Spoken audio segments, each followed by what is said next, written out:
Hola, buenos días, ¿me escuchan? ¿Me escuchan? ¿Me ven bien?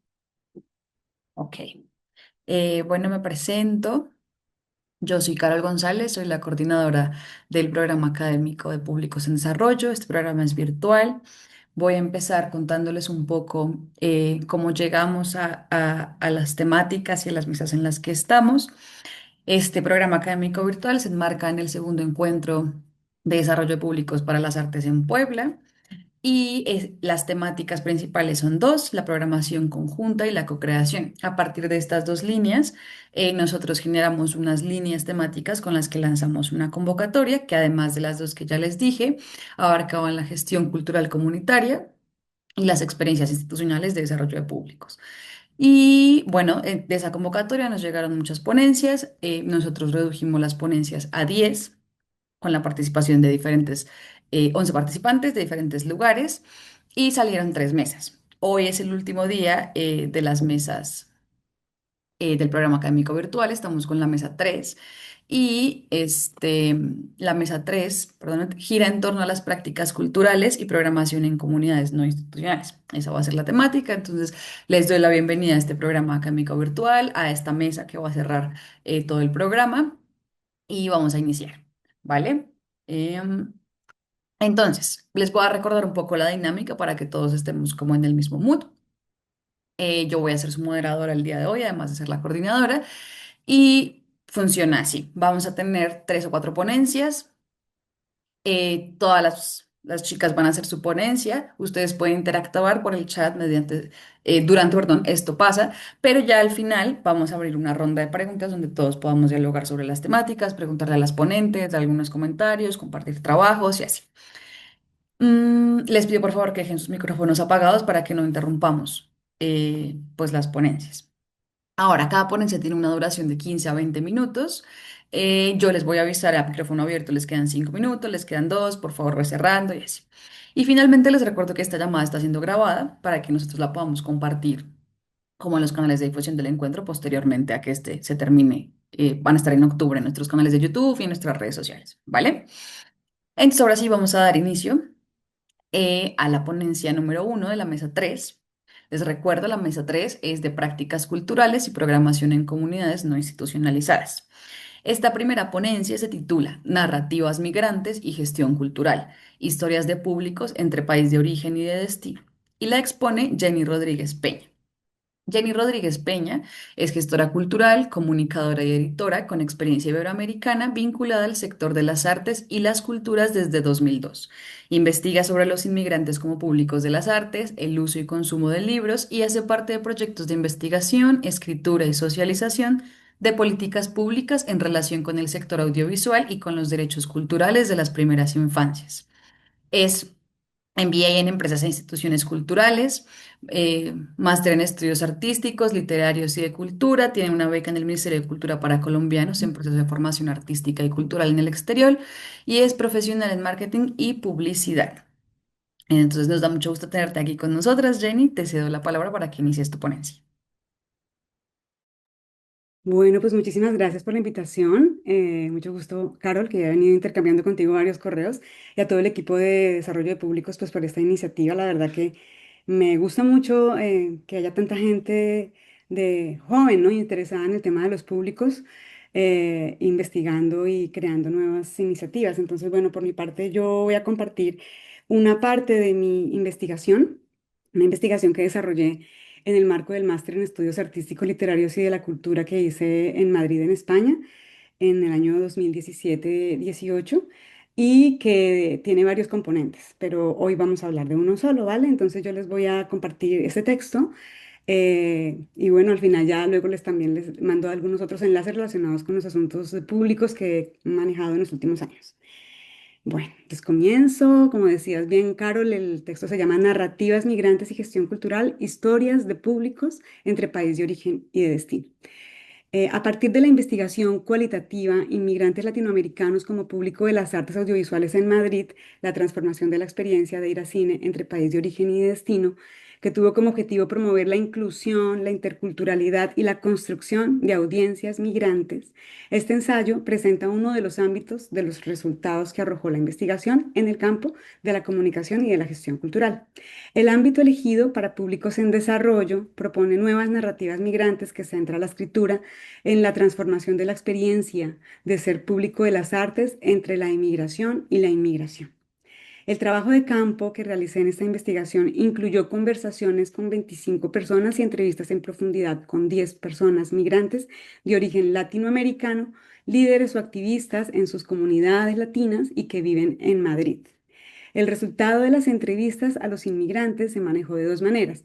Primero, y pues a partir de una guía de entrevista que realicé, se realizó en profundidad la entrevista a cada uno, se crearon perfiles que describen la transición del lugar de origen hacia Madrid, que combina aspectos personales, experiencias de integración y experiencias como público de las artes audiovisuales, que es como el subsector en el que me centré. Em, Segundo, las secciones de la entrevista que captaban las ideas o pensamientos que tienen los inmigrantes y las inmigrantes en relación con aspectos específicos que enriquecieran la investigación. Se ubicaron en el cuerpo de la investigación a manera de cita con el ánimo de priorizar y propiciar un diálogo entre los teóricos y los inmigrantes. Eso fue ya en el apartado de resultados de la investigación. Y asimismo, el trabajo de campo se complementa con entrevistas en profundidad a directores y directoras de programación de salas de cine alternativo independiente y de autor en Madrid, para conocer sus puntos de vista en relación con los públicos. Y adicionalmente, se hizo una revisión general de la programación de cada sala para identificar los modelos de programación, los modelos de comunicación u otras variables que puedan tener relevancia en el estudio.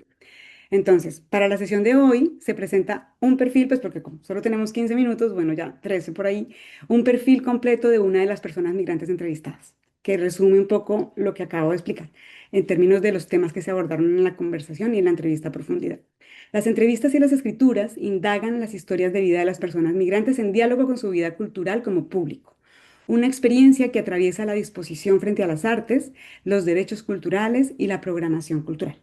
Estas narrativas proponen una nueva manera de entender la migración y ofrecen un punto de partida para la gestión de los derechos culturales de los inmigrantes como público de las artes. Asimismo, enriquecen los resultados de la investigación principal y proyectan mi propósito de profundizar en el campo de los estudios de públicos de la comunicación y de la gestión cultural para y sobre los y las comunidades inmigrantes. Entonces, bueno, comenzar a pensar en los inmigrantes como público de las artes pasa por entender que cuando las personas migrantes emprenden la travesía de sus viajes, no solo son personas que se trasladan por necesidades económicas, situaciones familiares o políticas, cambios académicos, laborales o climáticos. En la transición del país de origen al de destino, las personas inmigrantes cargan una experiencia como públicos de las artes y esas experiencias también inmigran buscando un espacio en el nuevo lugar, espacios determinados por sus maneras de gestionar, sus maneras de programar y de comunicar. Entender el cinema going, definido como el acto de asistir a proyecciones de películas en un cine, comprende un entorno social e individual que entra y sale de la sala, que circula y se concentra en los espacios comunes de contacto con el otro.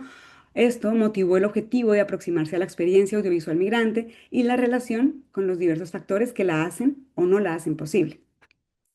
Entonces, reitero, las variables de aproximación al marco teórico fueron la transición del país de origen al país de destino, la disposición frente a las artes, el ejercicio de los derechos culturales y la oferta cinematográfica en salas no comerciales, con el fin de promover la inclusión, la interculturalidad y la construcción de esas audiencias migrantes.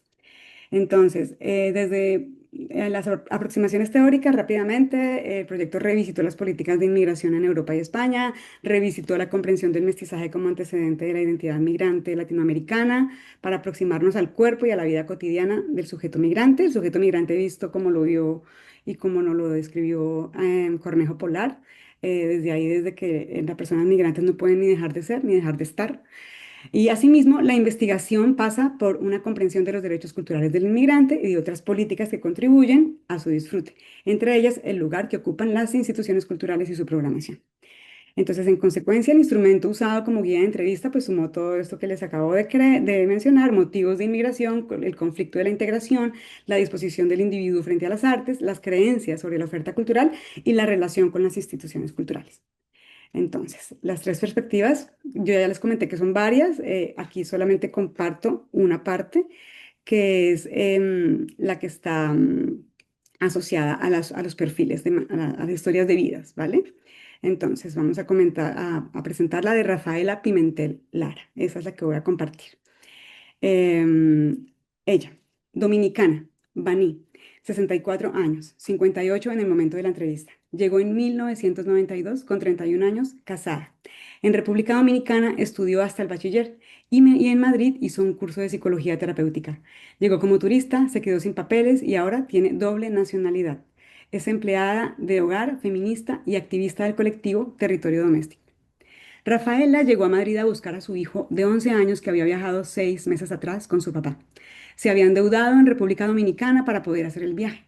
Entró como turista, pero luego pasó todo tan rápido que cuando se dio cuenta ya no tenía papeles. Sin poderlo evitar, se había convertido en, comillas, ilegal. Me pasó lo de la pescadilla que se muerde la cola. Ya no puedes volver atrás, comillas. En República Dominicana trabajó en una ONG dedicada a la comunicación popular alternativa para defender los derechos de la comunidad a través del teatro, los títeres con niños y mujeres. Después de 5 años de trabajar allí, se detuvo para pensar qué iba a hacer. Era un momento de decisiones importantes y resolvió migrar. Su hermano se había ido para Estados Unidos y su hijo y su esposo, en ese entonces, que estaba haciendo un doctorado, estaban en Madrid. El primer día de Rafaela en Madrid le robaron en el metro de Callao todo lo que le habían prestado. Por eso su búsqueda de trabajo se hizo urgente y tuvo deseo solo de trabajar para reponer ese dinero y devolverse. Tras 20 días en la ciudad, consiguió trabajo como empleada de hogar, pero luego decidió quedarse hasta obtener sus papeles y poder salir a su país de regreso. Su mundo en Madrid eran solo ella y su hijo. El padre, del que ya se había separado, vivía en otro lado. Los primeros tiempos fueron muy difíciles. Vivía de los recuerdos y las fotos. Extrañaba a su gente, la comida, la cultura, todo.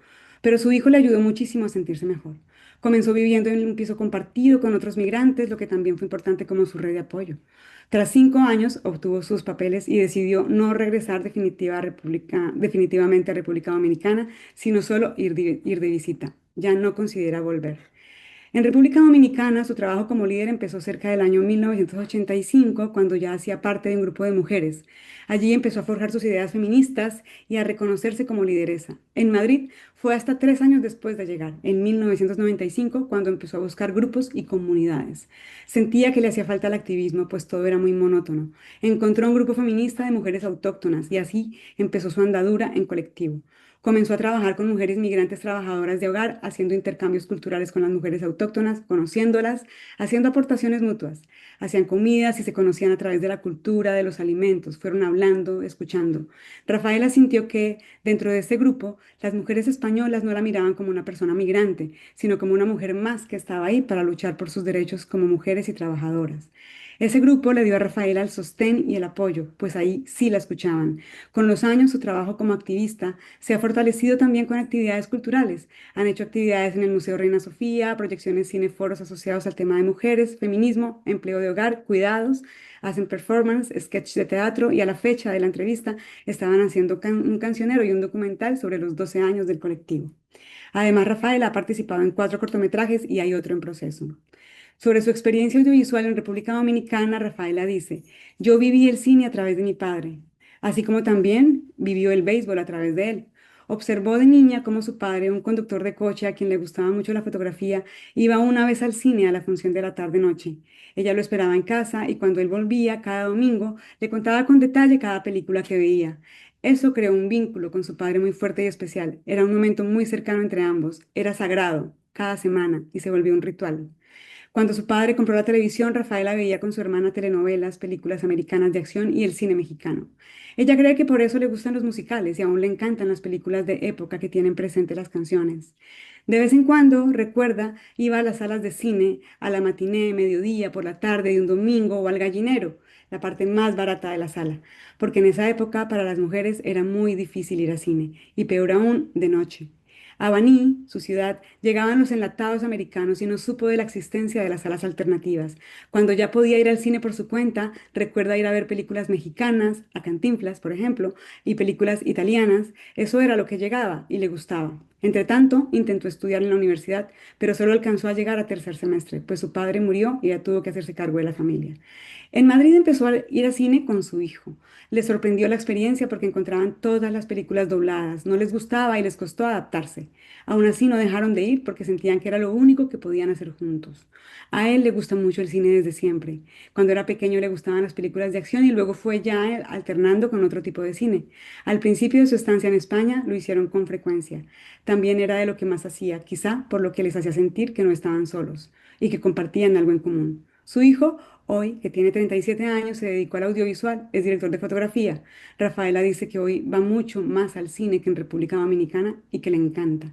Va a Cines Princesa, Renoir, porque presentan películas subtituladas y seleccionadas. Y va mucho a unos cines cerca de Bilbao y Tribunal que cerraron. Y también va a veces con algunas amigas a la Filmoteca. Le gusta el Matadero. Cuando hay algo comercial, le atrae Méndez Pálvaro. Entonces, bueno, esta es una de las historias, son 10, ¿no? Por supuesto, todas son muy diferentes, muy particulares y todas hacen acento como en las transiciones que les comento. Las conclusiones que puedo compartir son que la combinación de variables que abordan la experiencia migratoria con la de públicos de las artes nos aproxima a nuevas historias migrantes y abren el camino para innovar en narrativas de las personas en movimiento. Continuar esta conversación en más geografías, en otras diásporas y diversidades de migraciones permitirá consolidar los abordajes de la investigación y contribuirá con la creación de nuevos instrumentos de medición con variables también de tipo cuantitativo para continuar profundizando en el campo de los estudios de públicos inmigrantes como públicos de las artes. Otra conclusión es que estas narrativas abren el camino para buscar otra manera de abordar la migración e invita al diseño de nuevas maneras de circular estas historias a nuevos públicos, a otros medios migrantes y no migrantes, existentes o por crear. Las entrevistas y las narrativas migrantes enriquecen el desarrollo de las otras dos perspectivas de los resultados de la investigación en el campo de la gestión cultural que no fueron compartidos en este texto, que se refieren a la gestión de las infraestructuras y modos de ser de las instituciones culturales, a la gestión de su programación cultural y de lo que comunican los contenidos programados, perspectivas que merecen ser desarrolladas y divulgadas en posteriores textos o artículos. Para futuros textos se podrá continuar explorando el trabajo de campo y la metodología de la investigación ya realizada a partir de las entrevistas en profundidad a directores de programación y directoras de programación de las salas de cine para conocer sus puntos de vista en relación con los públicos y sus modelos y criterios de programación. Este enfoque de análisis del discurso de los programadores de espacios culturales contribuye a la comprensión de maneras de pensar, curar y comunicar una programación cultural de una ciudad respecto a la diversidad de sus ciudadanos y habitantes. Y asimismo, los alcances del análisis del trabajo se proyectan a otros espacios culturales de España y de otras ciudades interculturales, multiculturales y su relación con los públicos migrantes. En este sentido, en el ámbito de la gestión cultural, la investigación ofrece herramientas de gobernabilidad de los derechos culturales, algunas de las cuales se comparten en un artículo que ya mismo les comparto. Si me permiten 2 minutitos para compartir pantalla y cerrar y enviar los links, o ya no tenemos tiempo, Carol. Sí, dale tranquila, queda tiempo. Bueno, entonces, un segundo, amplío la cámara,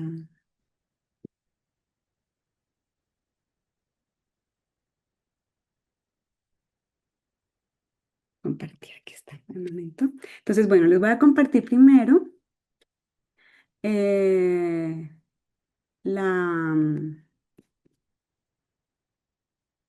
el artículo, ahí se están viendo ustedes, ¿verdad?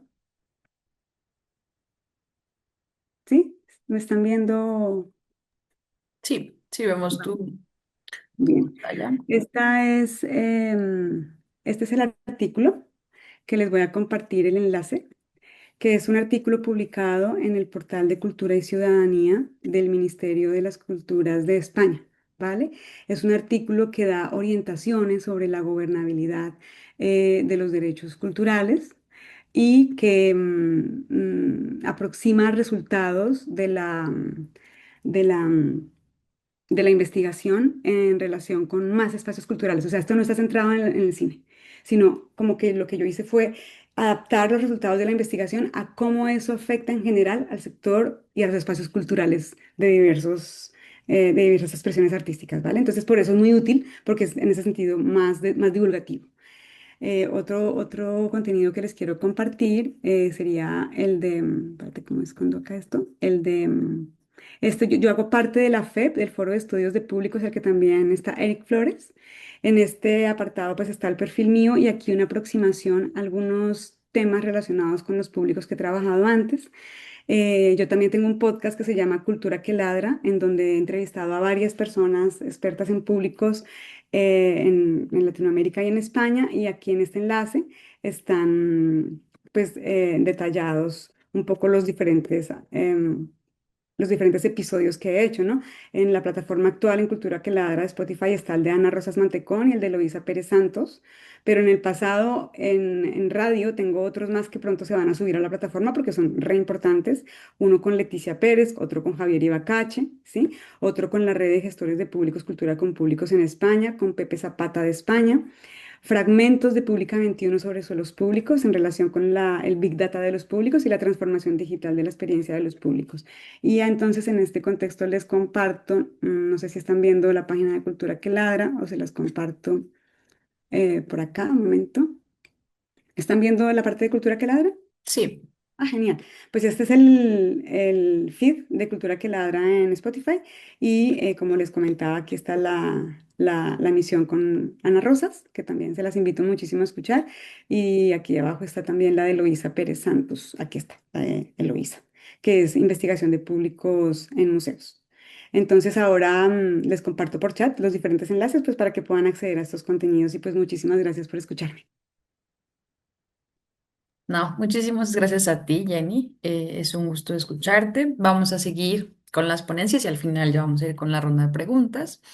Entonces, nuestra siguiente ponente es Constanza Escobar Arellano y su ponencia se titula Prácticas de participación cultural de adolescentes participantes del Festival Interescolar Avanti. Constanza Escobar Arellano es socióloga, licenciada en estética, magíster en sociología, con postítulos en políticas culturales comunitarias, evaluación de programas sociales y análisis multivariado para la investigación social.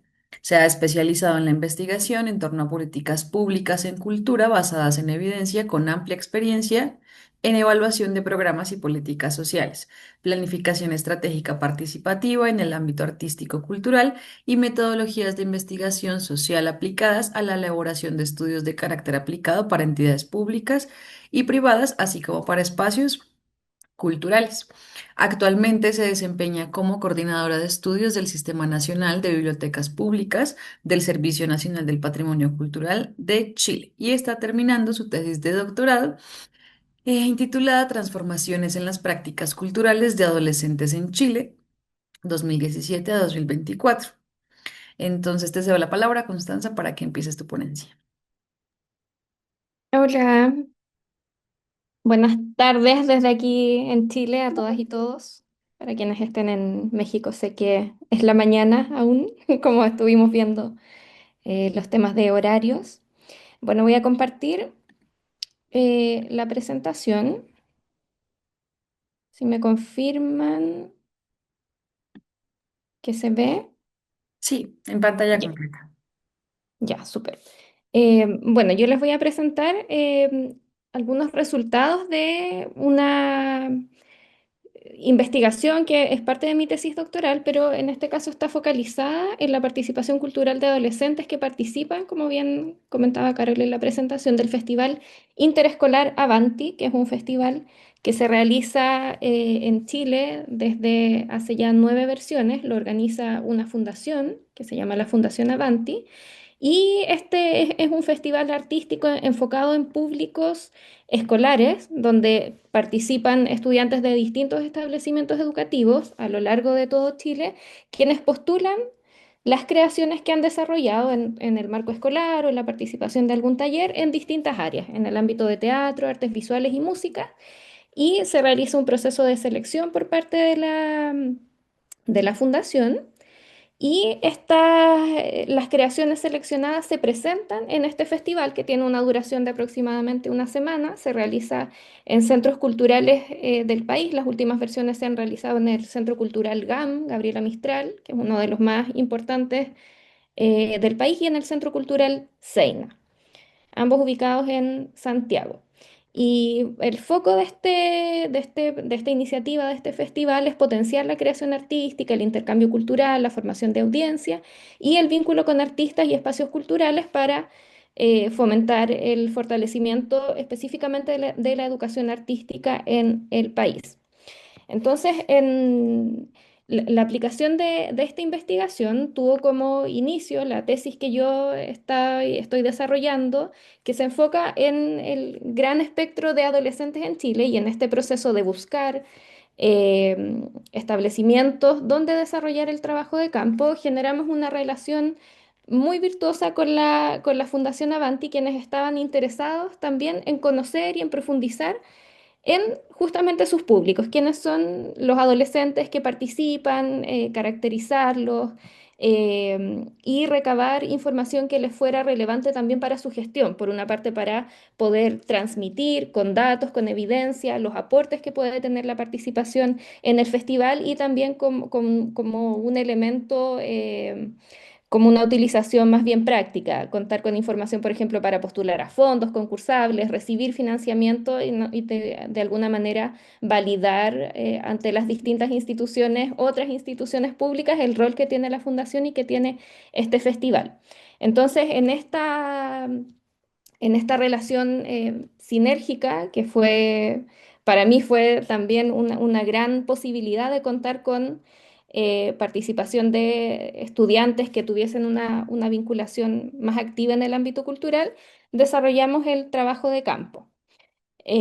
Durante la última versión del festival que se realizó el año pasado, el 2024, en el mes de noviembre, se aplicó el trabajo de campo con estudiantes que participaron de esa versión, en el fondo estudiantes que estuviesen presentando sus iniciativas. Logré aplicar 188 encuestas, que son parte a su vez de una investigación más grande donde apliqué 648 encuestas en total, y se realizaron también dos entrevistas a estudiantes que estuviesen participando en la iniciativa, contando con consentimientos y asentimientos de estudiantes y de sus apoderados. Entonces, lo que les voy a presentar en estos momentos son algunos de los resultados. Esto está justamente en proceso de análisis, todavía hay bastantes temas en los cuales seguir profundizando, pero esta es una mirada inicial respecto a la caracterización justamente de estos estudiantes que han participado en este festival en el último año. Entonces, como les mencionaba, fue una encuesta dirigida a 188 casos con la participación de estudiantes de 21 establecimientos educativos que cursan entre sexto año básico, que es la educación primaria, hasta cuarto medio, que es el último año de la educación secundaria, y un rango etario de 11 a 18 años. La caracterización en términos generales nos muestra que un 85% son estudiantes nacidos en Chile y casi un 15% extranjeros. Eh, Nuestro país ha tenido una gran presencia, y ahí lo retomo también con el tema de Jenny, de migración. Entonces aquí se ve fuertemente reflejado también en los participantes del festival. Y un 5% prácticamente pertenece a algún pueblo originario.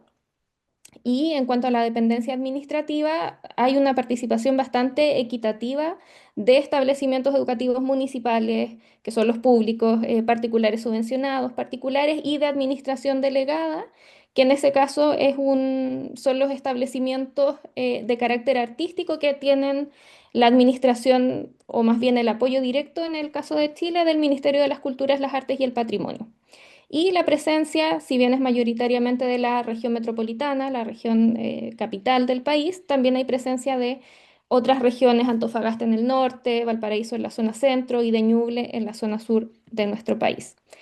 La distribución por género, y un aspecto importante que quisimos indagar y que era eh, un aspecto que me interesa trabajar en la investigación, es la vinculación de la participación cultural con la presencia de ciertas condiciones, ya sea de condiciones de discapacidad, pero también condiciones de neurodiversidad. Y aquí vemos que un porcentaje significativo de los participantes cuenta con alguna condición de neurodiversidad, que abarcan desde trastornos del espectro autista, déficit atencional, dislexia, entre otros aspectos que hasta el momento no han sido muy relevados en las investigaciones de públicos en cultura, al menos en nuestro país. Entonces, parecía significativo ahondar en esos puntos, junto con la incorporación también de la discapacidad, que es un tema muy relevante de seguir considerando y abordando. Bueno, y aquí ya podemos entrar en alguna caracterización de la participación cultural que tienen los estudiantes participantes de este festival. Y aquí se hace una diferenciación entre el tipo de prácticas culturales atendiendo a la tipología respecto de las prácticas culturales observacionales, que son aquellas que implican más bien como la asistencia, una mirada tal vez menos activa, a diferencia de otras como las prácticas culturales inventivas, que implican un proceso de creación más profundo. Y en este caso se puede ver que en general los participantes han asistido durante los últimos 12 meses a varias de estas prácticas observacionales donde predomina la asistencia a ver una película en una sala de cine, a ferias y muestras o exposiciones artesanales o espectáculos de música actual. Con todos estos datos se hizo una tipología que permite identificar la diversidad de la participación cultural observacional, identificando a cuántas de estas actividades han participado durante el último año y aquí se ve que entre este perfil, la mayoría, más de un 50%, tiene una diversidad media, o sea, ha asistido entre 5 y 10 de estas iniciativas y un 28% tiene alta diversidad. Parte de mi investigación implica también comparar o contrastar los resultados de las encuestas nacionales de participación cultural, una que se realizó en el año 2017 y la encuesta más reciente de participación cultural que se aplicó el año 2024 y de la cual recién hace un mes están disponibles esas bases de datos. Entonces, estos análisis preliminares muestran que este perfil tiene una mayor diversidad que los adolescentes en general que han participado en las otras investigaciones a nivel nacional. Respecto a la encuesta del 2024, que es una encuesta aplicada por el Ministerio de las Culturas, que tiene representatividad a nivel nacional, que tiene una distribución también más, con mayor presencia en todo el país, ahí se observa que la alta diversidad tiene o sea, los adolescentes, un 5,4% de ellos tienen alta diversidad de prácticas culturales.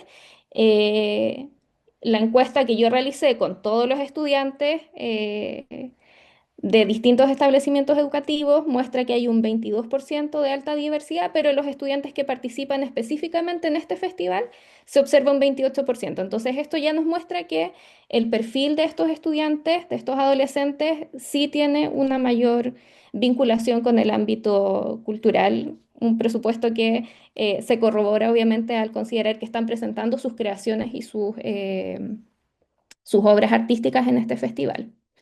En torno a las prácticas inventivas también hay una amplia variedad. Un 75% de ellos ha dibujado, pintado cuadros, hecho algunas esculturas, más allá de las actividades obligatorias que les piden los establecimientos educativos. Han tocado instrumentos, interpretado canciones, sacado fotografías con fines artísticos y etcétera. Y vemos cómo van decreciendo la proporción en otras actividades. Y aquí también se observa que casi un 50% de ellos tiene una diversidad de participación cultural en cuanto a estas prácticas inventivas medias. Han realizado entre 4 a 7 de estas actividades durante el último año y un 16% tiene una diversidad alta. Y bueno, aquí empezamos ya de manera también bastante preliminar o exploratoria o inicial a buscar las asociaciones que pueda tener el ámbito o las condiciones de salud mental también de la población. Se construyó una escala para identificar los síntomas de ansiedad o depresión, que es la escala del PHQ-4, que a través de 4 preguntas permite identificar si las personas tienen algún síntoma de ansiedad o de depresión. En este caso podemos ver una distribución bastante pareja, lo que demuestra que alrededor de un 50% de estos estudiantes cuenta con algún síntoma de ansiedad o depresión. En la encuesta que yo apliqué a los 688, las cifras son bastante parecidas, lo que también nos da una mirada bastante preocupante a la situación de salud mental de la adolescencia en general. Y aquí podemos ver también que empiezan a aparecer algunas diferencias significativas, por ejemplo, entre quienes presentan y no presentan síntomas de ansiedad o de depresión en cuanto a la diversidad de actividades inventivas en las que practican. Entonces aquí quienes no presentan síntomas es una mayor proporción quien tiene una diversidad media y en el caso de quienes tienen se da una distribución disímil. Entonces ahí ya también nos va levantando ciertas alertas en las que obviamente hay que seguir profundizando, pero ya da una luz también de un ámbito significativo a continuar explorando. En cuanto a las percepciones que tienen los adolescentes que participan en torno a la participación cultural, al preguntarles sobre las emociones que sienten al realizar alguna actividad creativa, predomina la alegría, la diversión, el gusto, el entusiasmo, tranquilidad, pero también aparecen en una proporción ciertas emociones tal vez un poco más complejas, como frustración en un 20%, ansiedad en un 15%. Temor y disgusto ya en una cifra muy minoritaria, pero también se puede visualizar cómo al realizar alguna actividad artística entra un cúmulo de emociones que se pone a la luz al experimentar o al crear o al participar en algún ámbito artístico-cultural. En cuanto al uso de la imaginación, a cuánto creen que utilizan su imaginación, la gran mayoría declara utilizarla bastante, casi un 50%, un 20% mucho, y los otros porcentajes son menores. Y aquí las entrevistas nos permiten profundizar un poco en cuál es la percepción que tienen los adolescentes respecto a la aplicación, a la utilización de la creatividad como un elemento de expresión personal, como un ámbito que les permite interpretar, analizar el mundo y su entorno, relacionarse. Aquí habían discursos bastante significativos, aquí hay algunas citas que por tiempo no voy a leer, pero en el fondo que demuestran que es un perfil de adolescentes que está muy abierto a expresarse a través de formas creativas, que utiliza el arte, la creación, la cultura para transmitir sus emociones, para desarrollarse, experimentar también y reflejar de una muy buena forma también sus diferentes expresiones de identidad por esa vía. Al ahondar en cuanto a los intereses y a la disponibilidad para realizar actividades, vemos aquí que los ámbitos que más interesan, ámbitos temáticos, en primer lugar es la protección animal, un 50% prácticamente mencionó que ese es un tema que les es relevante, que les interesa mucho. Temas de articultura, salud y autocuidado, también casi un 40%, lo que también ahí podemos empezar a visualizar la relación también con la situación de salud mental que les pudiera estar afectando, temas de deportes, patrimonio y memoria, y ahí va decreciendo. Este también es un elemento significativo, pensando también en posibilidades de educación artística o de eh, las posibilidades de vincular a los adolescentes desde la educación a través tal vez de otras áreas temáticas que les sean relevantes, que les sean de interés y de alguna manera tratar de desde ahí también ir fortaleciendo, ir potenciando su participación en el ámbito cultural o artístico. Eh, en general, tienen disponibilidad o tienen tiempo libre para hacer las cosas que les gustan y que disfrutan. Las motivaciones por participar en actividades culturales son en más de un 50% divertirse y pasarlo bien, un 45% aprender algo nuevo, pero también está el ámbito relacional bastante presente, la necesidad de conocer a otras personas en un 22%.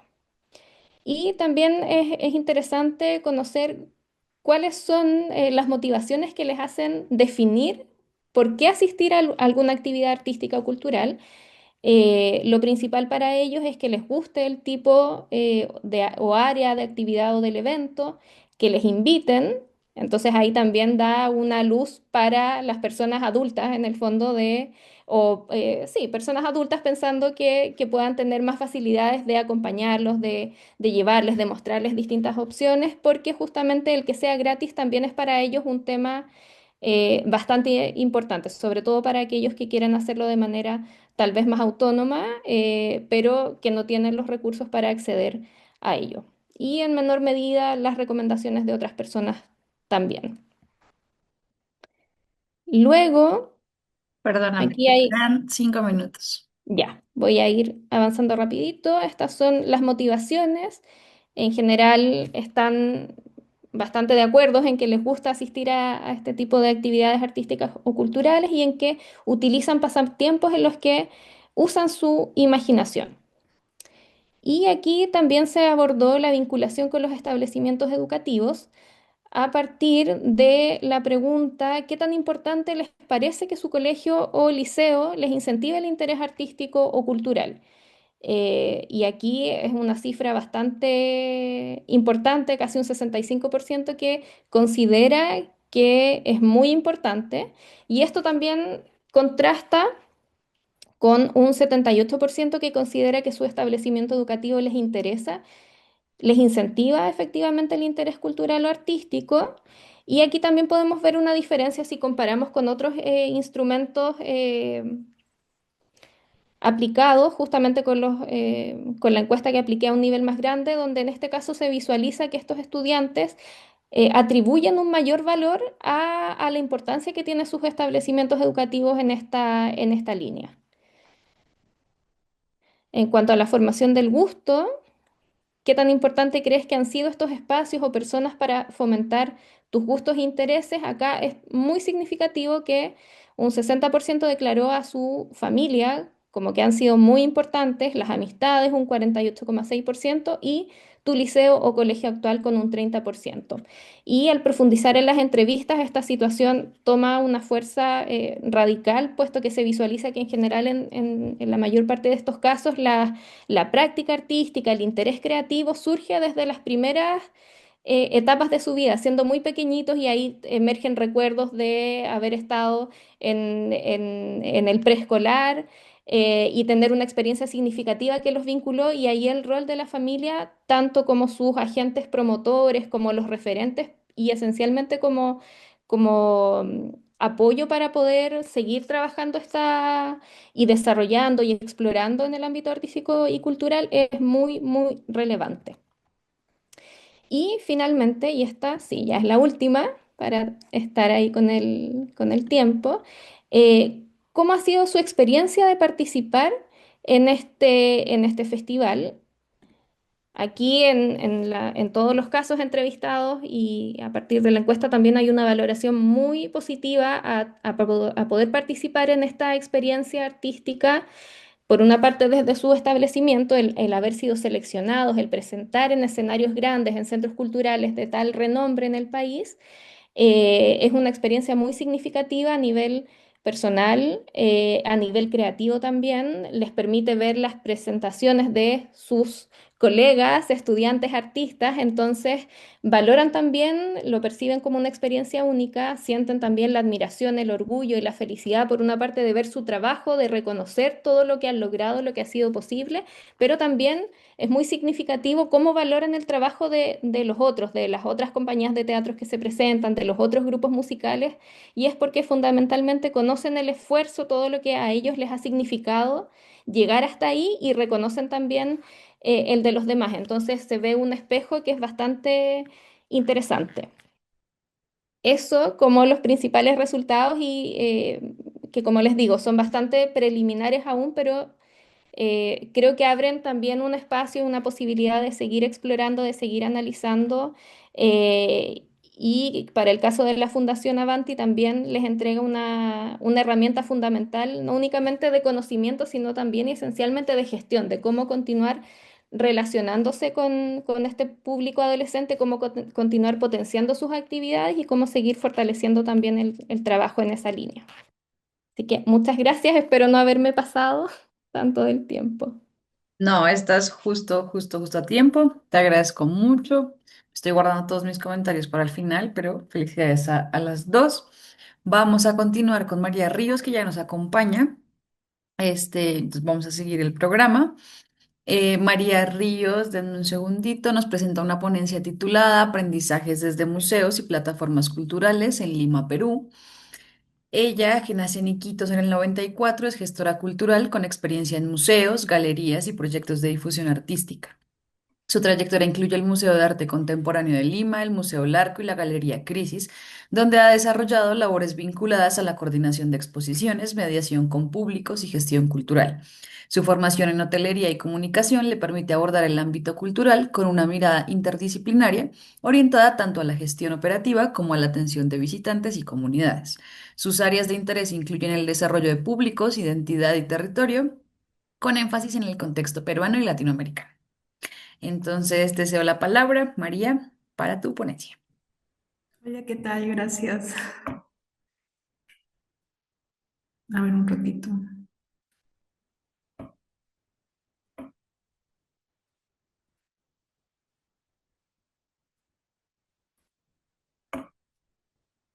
Bueno, me llamo María Ríos y les voy a compartir algunos aprendizajes desde museos y plataformas independientes aquí en Lima.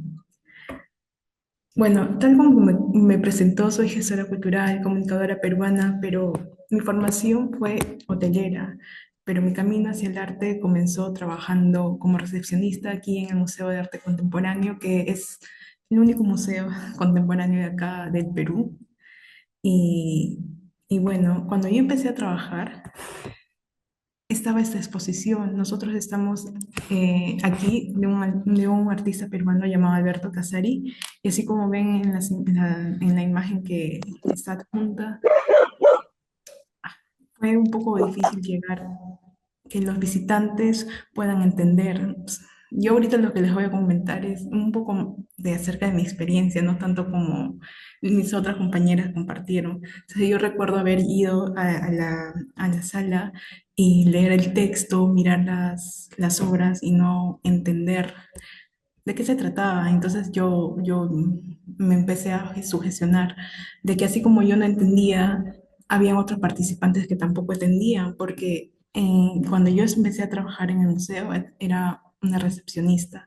Entonces los visitantes venían y se quejaban conmigo, me decían muchas veces que no entendían y que esto era como una estafa en las palabras de, recuerdo una vez que me dijeron eso, y entonces como que yo también empecé a evaluar, a leer y encontré a los mediadores culturales como un trabajo muy importante dentro de estos espacios, ya que ellos son como un puente entre la obra, lo que dice el artista y los visitantes, que para recordar, no todos los visitantes tienen una formación académica, en los colegios no suelen enseñar, y muy aparte de eso, no todos tenemos por ejemplo, en este caso de museos, los visitantes son de distintos lugares, no todos tienen el conocimiento de un determinado lugar. Entonces, la mediación cultural en esos casos,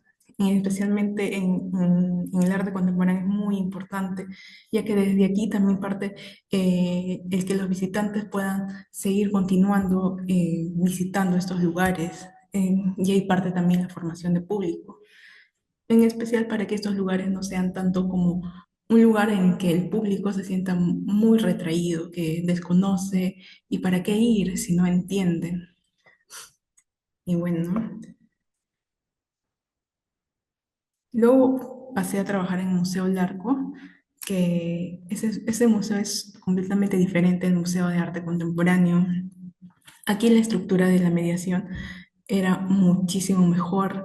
La persona encargada era eh, una ministra de Cultura en ese tiempo, y ella había diseñado planes para, para los mediadores.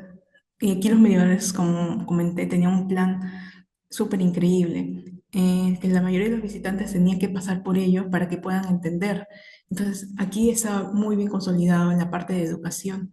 Se habían determinado ocho piezas, obras maestras, como lo comentaban en el museo, eh, para que el visitante, ya sea peruano o extranjero, pueda entender mejor cuál es el lugar o qué es lo que está visitando.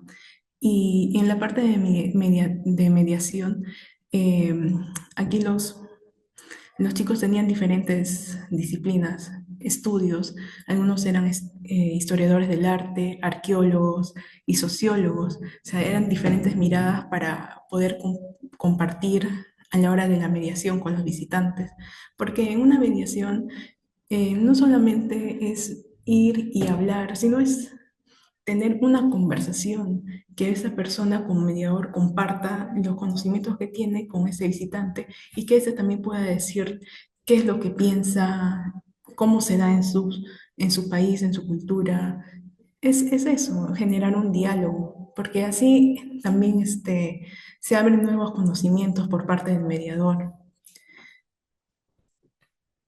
Y bueno, a partir de esto, eh, en el 2021 creé un espacio que es de medio de difusión de arte contemporáneo.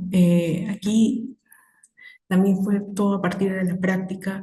Empecé a aprender cómo ese nuevo medio impartía en algo que es como el arte, que a veces se siente tan cerrado, que minimizan los nuevos espacios, porque a veces tratan de ser, de decir y enfocarse como un cuadrículo cuadrado, de que esto tiene que ser así. Y entonces, aquí en esta plataforma yo suelo compartir lo que sucede de exposiciones para que otras personas también vayan, sepan qué es lo que está pasando. Tal vez de esta manera también que sembrar como una pequeña semilla de interés.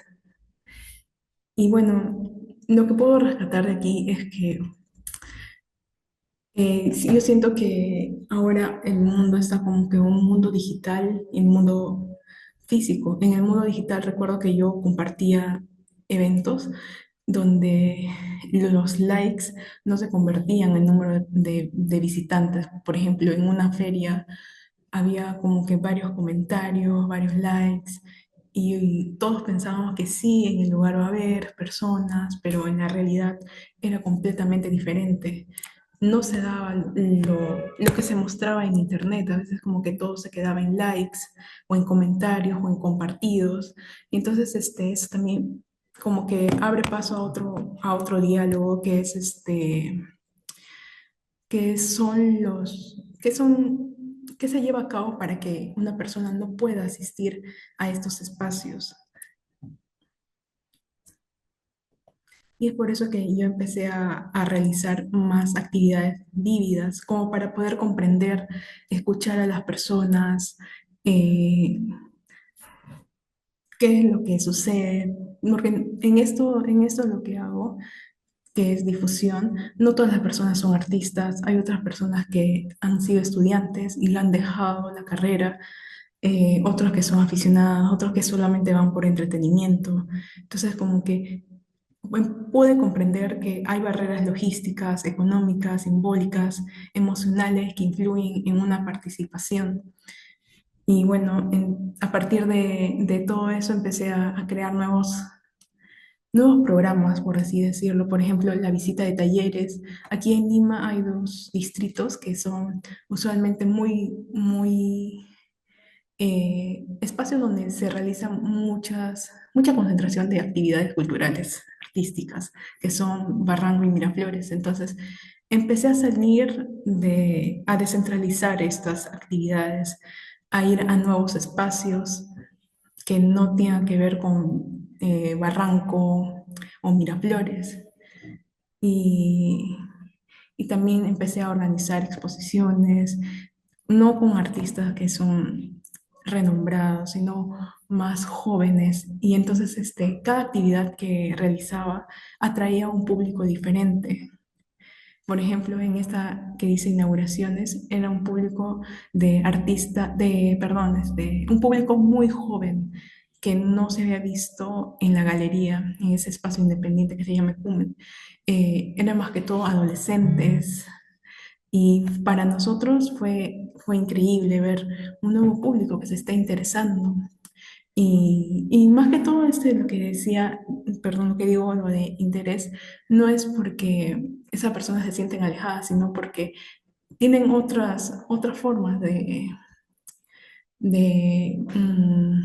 considerar estos espacios como entretenidos, ¿no? Tal vez les atrae otros temas. Y esta exposición justamente era eso, era más que todo de animes.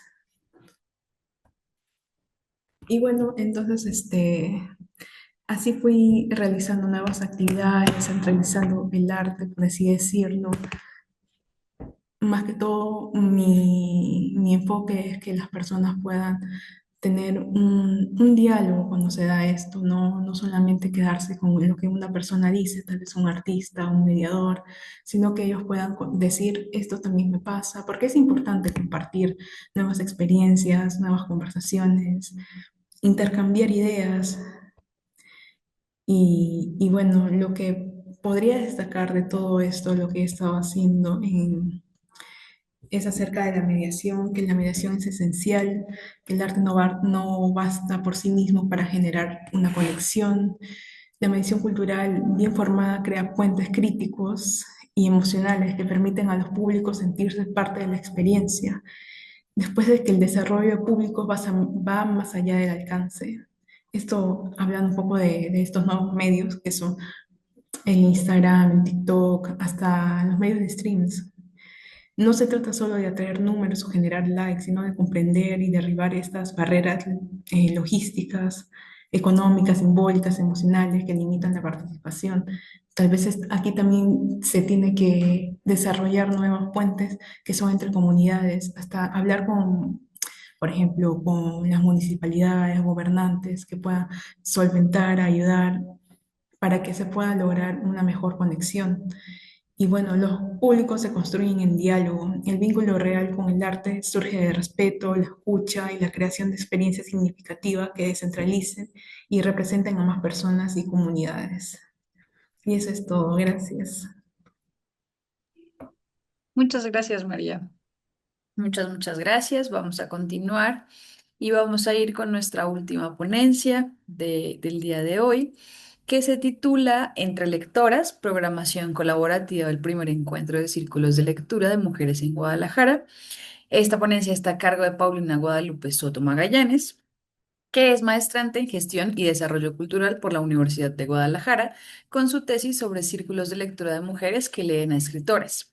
Es licenciada en Relaciones Internacionales por el Tecnológico de Monterrey, cursó estudios en la Universidad de Uppsala, Suecia, ha tomado diplomados en Gestión Cultural, Género y Mediación Lectora.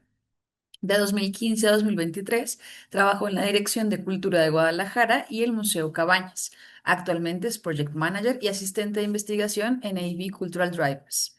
Fue ponente en el segundo Congreso Iberoamericano de Universidades Lectoras, el primer Encuentro Nacional de Promotoras y Promotores de Lectura, el Congreso de la Red Iberoamericana de Historiadoras y próximamente en el tercer Congreso Latinoamericano de Gestión Cultural.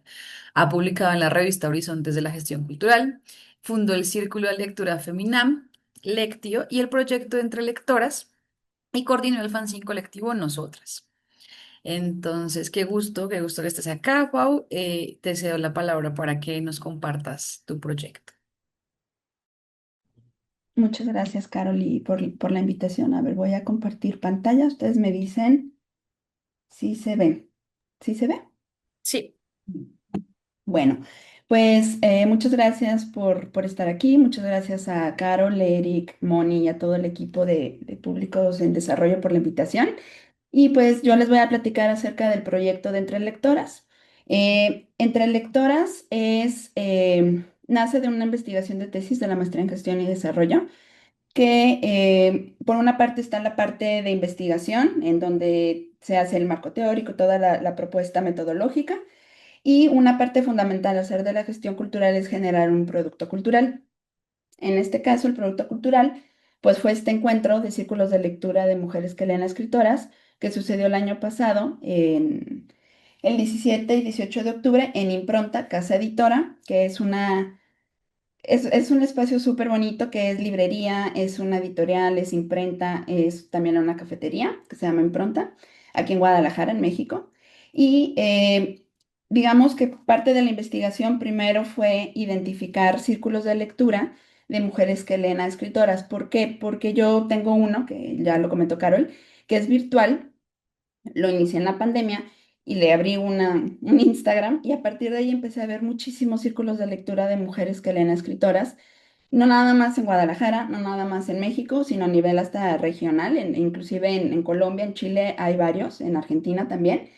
Y pues al partir de las redes sociales empecé a identificar que había muchos y se me hacía muy curioso que hubiera tantos en Guadalajara, que yo había identificado a través de redes sociales. Entonces a partir de ahí surgió como el interés de hacer la investigación, identificar como aspectos importantes de la comunidad lectora, como el valor simbólico que les representaba a estas mujeres pertenecer a estos espacios, la importancia del diálogo y otros hallazgos ya que se han encontrado a partir de la investigación. Entonces, pues todos estos círculos fueron parte de este encuentro y bueno, en general el encuentro, la misión es el promover a los círculos de Pau, lectura.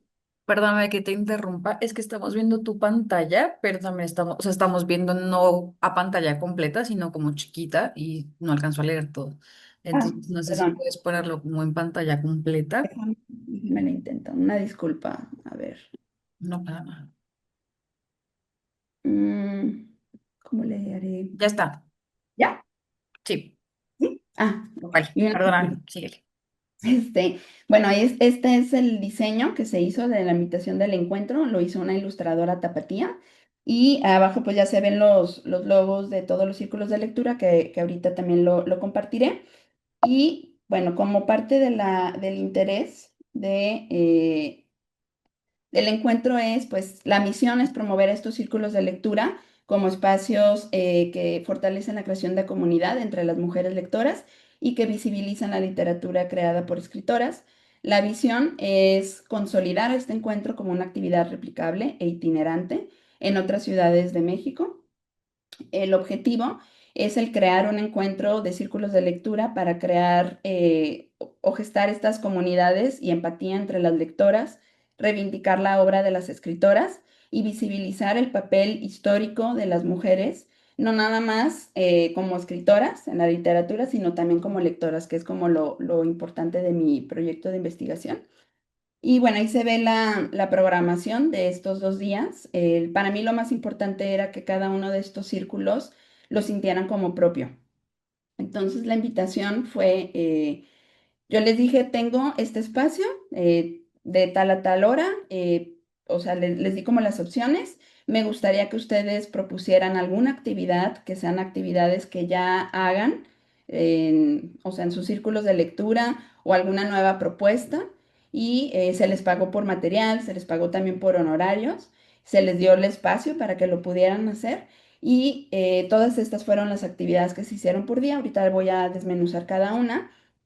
Es importante también que les comente que hubo 2 conversatorios, uno cada día, en donde se les invitó a las coordinadoras, creadoras, moderadoras, o sea, una persona por cada uno de los círculos, a que tuviéramos como estos espacios de conversación y esos mismos, digamos que esa misma conversatorio o esos 2 conversatorios fueron también parte de mi propuesta metodológica, además de entrevistas que hice a participantes de los círculos.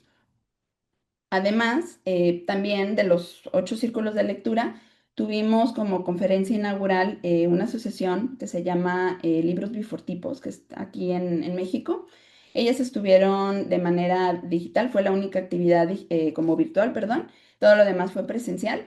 Y ellas sí han sido pues una plataforma para que muchos círculos de lectura inicien.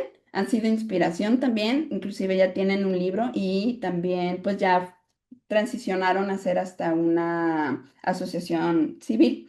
Entonces ahí se ve, de hecho, la primera charla que fue la que ellas hicieron, donde platicaron pues de todos los proyectos que tienen como asociación civil. Inclusive el año pasado lanzaron una invitación a hacer un mapeo de círculos de lectura en México, ahí se ve al fondo.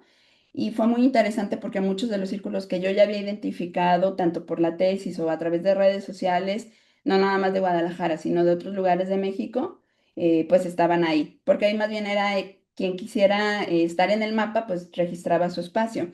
Y no nada más en México, también ahí hubo quienes registraron estos espacios de mujeres, o sea, de círculos de lectura de mujeres leyendo mujeres en otras ciudades y en otros países.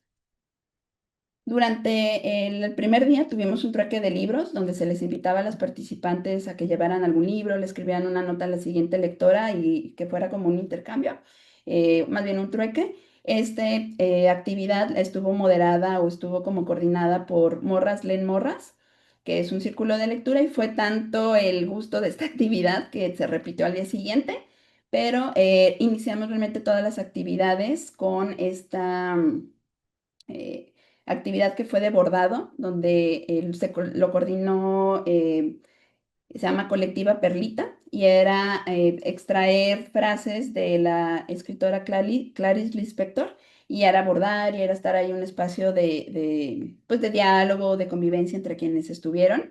También cabe destacar que estas actividades fueron de registro, y los conversatorios y la asistencia a la última actividad con la que cerramos el encuentro ya era sin registro y podían acudir.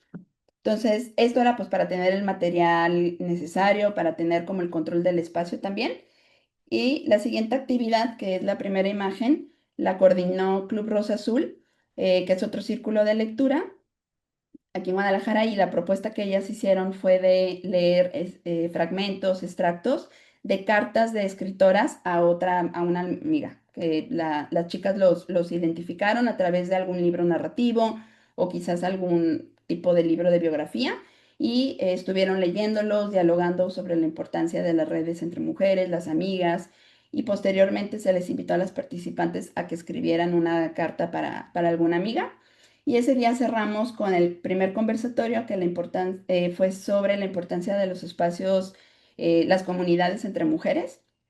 Estuvieron del Club Rosa Azul, Colectiva Perlita, que fueron de los talleres que dieron antes. Estuvieron también de Siendo Juntas, que tuvieron actividad al día siguiente, pero nomás pudieron participar en el conversatorio el jueves. Y de Morras Len Morras, quienes estuvieron coordinando lo del trueque. Y estuvo moderado por Eli, quien es participante de mi círculo de lectura, de Feminam Lectio, y que me hizo el gran favor, porque ella no vive en Guadalajara, vive en otra ciudad, y me hizo el favor de venir ambos días para el segundo conversatorio también. Y estas fueron las actividades del primer día. El segundo día iniciamos con una conferencia por parte de Leyendo Mujeres, que ellas más bien quisieron hacer este formato donde presentaban datos, de presentaban como espacio de reflexión sobre por qué es importante leer a escritoras. Eh, de manera paralela teníamos también estos pines, que es de la plataforma que mencioné al inicio, que es una plataforma cultural y literaria, y eran regalos para las asistentes. También cabe destacar que no todos los círculos, pero la gran mayoría tienen merch, o sea, venden cosas, como aquí se pueden ver las tote bags y demás. Y también era un espacio donde ellas podían vender pues su mercancía, por así decirlo, porque todas las actividades fueron gratuitas. Eh, Después seguimos con un taller de fanzine que lo coordinó y lo realizó Siendo Juntas. Tuvimos también un círculo de lectura, como ya en un formato más tradicional, y que lo moderó Anónimas, así se llama el club de lectura, y ese fue en la terraza del espacio, como ven, muy bonito. Y después tuvimos un conversatorio donde ahí el tema más bien fue el por qué es importante leer a escritoras, y más en espacios con mujeres. Estuvieron Anónimas, estuvieron Ellas Leen. Ellas no pudieron participar con algún taller o alguna actividad, pero sí quisieron estar o tener presencia en este conversatorio. Estuvieron las chicas bueno, Minerva de las de la intuición, y también Melissa de Leyendo Mujeres. Igual mi amiga Eli me moderó el espacio. Y finalizamos la jornada con un micrófono abierto que lo coordinó Leyendo, no, perdón, las de la intuición, donde ahí se les invitó a las participantes a que leyeran algún extracto ya sea de algún poema propio, de algún texto propio, o bien de alguna otra autora, y que se les diera el crédito. Tuvimos también un brindis y tuvimos ahí un espacio también de convivencia. Eh, Ya que Impronta es también una librería, lo que hicimos fue pedirles a todos los círculos de lectura que sugirieran textos, o sea, o títulos de libros, eh, y la librería trató de tener como la mayor cantidad de títulos. Esta mesa se puso no nada más durante los 2 días del encuentro, sino durante todo el mes. Y pues fue también una experiencia muy bella, porque digamos que fue como una mesa de títulos curada por los mismos círculos de lectura. Ahí están las redes sociales de Entre Lectoras, por si nos gustan seguir. Ahorita ya tenemos más, pues más actividades, más publicaciones, que también ahorita les voy a compartir un poquito. Y tuvimos presencia en medios locales, en periódicos, en diferentes plataformas también digitales. Y como resultados del encuentro como tal, tuvimos una asistencia aproximada de 100 personas, la gran mayoría fueron mujeres. Y de las participantes que estuvieron en las actividades con registro, fueron 51 mujeres, aunque muchas estuvieron en más de una actividad registradas. El rango de edad fue aproximado entre 30 y 35 años. Hicimos una encuesta, o más bien al momento del registro, les preguntábamos cuántos libros leían al año y cuántos de estos eran mujeres.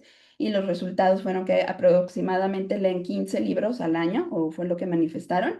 Y de esos, la gran mayoría leían nada más mujeres, o si no, de 6 a 10 eran escritos por mujeres. O sea, sí buscaban leer como muchos títulos de autoras. El 60% pertenecía a alguno de los círculos que participaron en el encuentro. Y el 90% de las seguidoras en Instagram son mujeres. Estos son datos que nos arrojó el Instagram. La gran mayoría de Guadalajara, aunque también teníamos de Ciudad de México, inclusive hasta de otros países como Estados Unidos, España, Colombia y Canadá. Una vez que finalizó el encuentro, también se les invitó a participar en una encuesta en donde lo que queríamos conocer pues era la retroalimentación de las actividades, también del encuentro como tal y otras preguntas para conocer un poquito más a quienes estuvieron en las actividades con registro. Y pues bueno, la actividad a la que más acudieron, aquí podían seleccionar varias opciones, pero a la que más acudieron fue la del micrófono abierto, que fue el cierre. También al conversatorio del viernes, de hecho tuvimos mucho más afluencia el día viernes. Y pues bueno, ahí están como todas las actividades a las que, o en donde se puede ver como la asistencia. Les preguntamos que qué es lo que les motivaba a pertenecer o les inspiraba a querer crear o bien unirse a algún círculo de lectura. Y en su gran mayoría aquí también podían seleccionar varias, pero la respuesta más seleccionada fue el pertenecer a un grupo o a una comunidad, seguido por el hecho de conocer a nuevas autoras, leer más libros, realizar alguna actividad cultural en su tiempo libre. Esos ya eran como respuestas que ya estaban, pero también se les daba la opción de poner como otro y que ellas mismas pusieran. Y estaba como visibilizar la mirada femenina y empatizar con historias, saber qué están haciendo otras mujeres en torno a la literatura, tener dónde dialogar, compartir puntos y expresar ideas, así como el hecho de hacer amigas. En este caso, pues la persona refirió preferentemente mamás con los mismos gustos o intereses. También se les preguntó que por qué creen importantes estos espacios entre mujeres, como pueden ser los círculos. La respuesta que tuvo más, o que fue más seleccionada fue el crear espacios seguros y sororos, seguido por el hecho de convivir con las mujeres y crear lazos, reconocer y aceptar diferencias entre todas, así como generar empoderamiento. Y también de las respuestas que pusieron bajo otros era generar conciencia sobre la necesidad de visibilizar a escritoras, porque se puede dar difusión a, decía en nuestro caso, o sea, las autoras. Para mí fue importante salir de mi zona de confort en posparto, cultivar intereses comunes y hacer de una actividad solitaria colectiva. Les preguntamos también qué es lo que les motivaba a leer a escritoras, siendo la respuesta más seleccionada reflexionar y cuestionarse sobre lo leído, seguido por reivindicar la literatura escrita por mujeres, conocer y leer a más autoras y conocer nuevos estilos de escritura, narrativas y géneros literarios. Además, también compartieron el leer con cercanía y por postura política. Y bueno, estos son unos videitos. Te quedan 5 minutos, Pau. Sí, gracias. A ver si me deja. A ver, creo que no.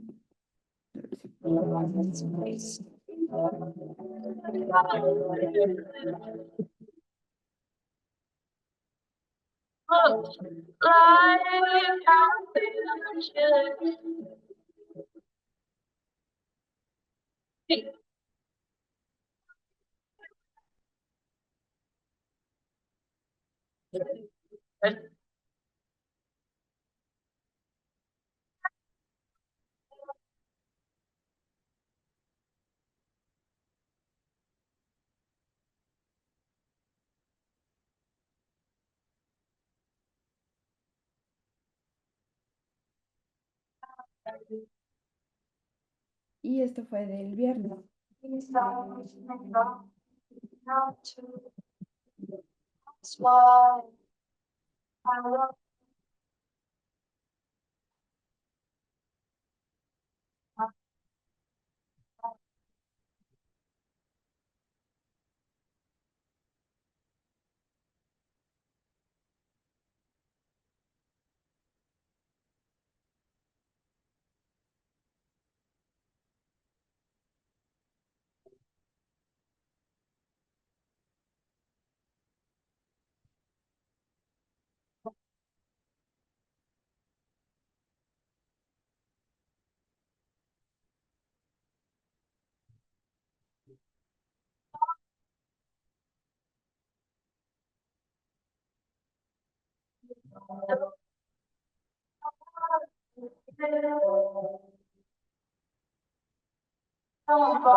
Bueno, y se vio un poquito cómo fueron ambos días.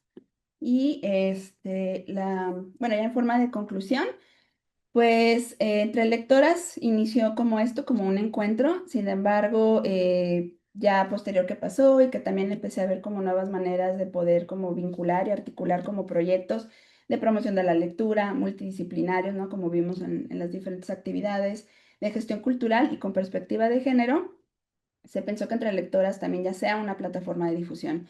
Entonces, ahorita muchos círculos de lectura son de convocatoria abierta. Entonces, cuando publican en sus redes sociales que van a leer tal libro o se van a reunir en tal lugar, siempre etiquetan entre lectoras y lo compartimos.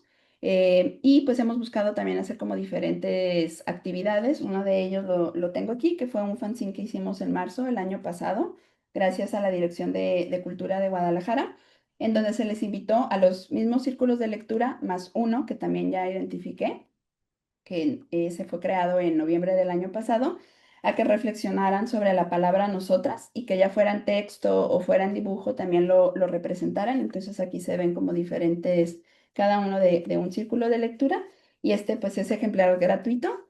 Y tuvimos también una actividad en marzo donde se hizo lectura del fanzine y como un convivio.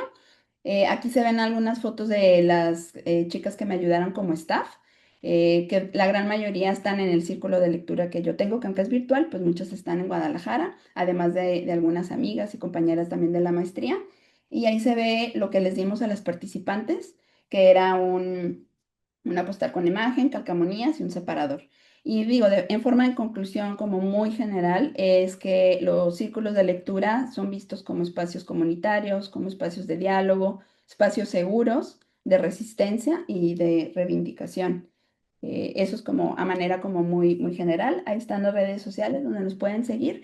Y nada más como comentario final, pues del jueves al viernes dejamos montadas como muchas cosas, pero el viernes todavía tenemos que acomodar para los talleres y alguien que acudió el jueves, no supe realmente quién fue, dejó ese mensaje y ese dibujito.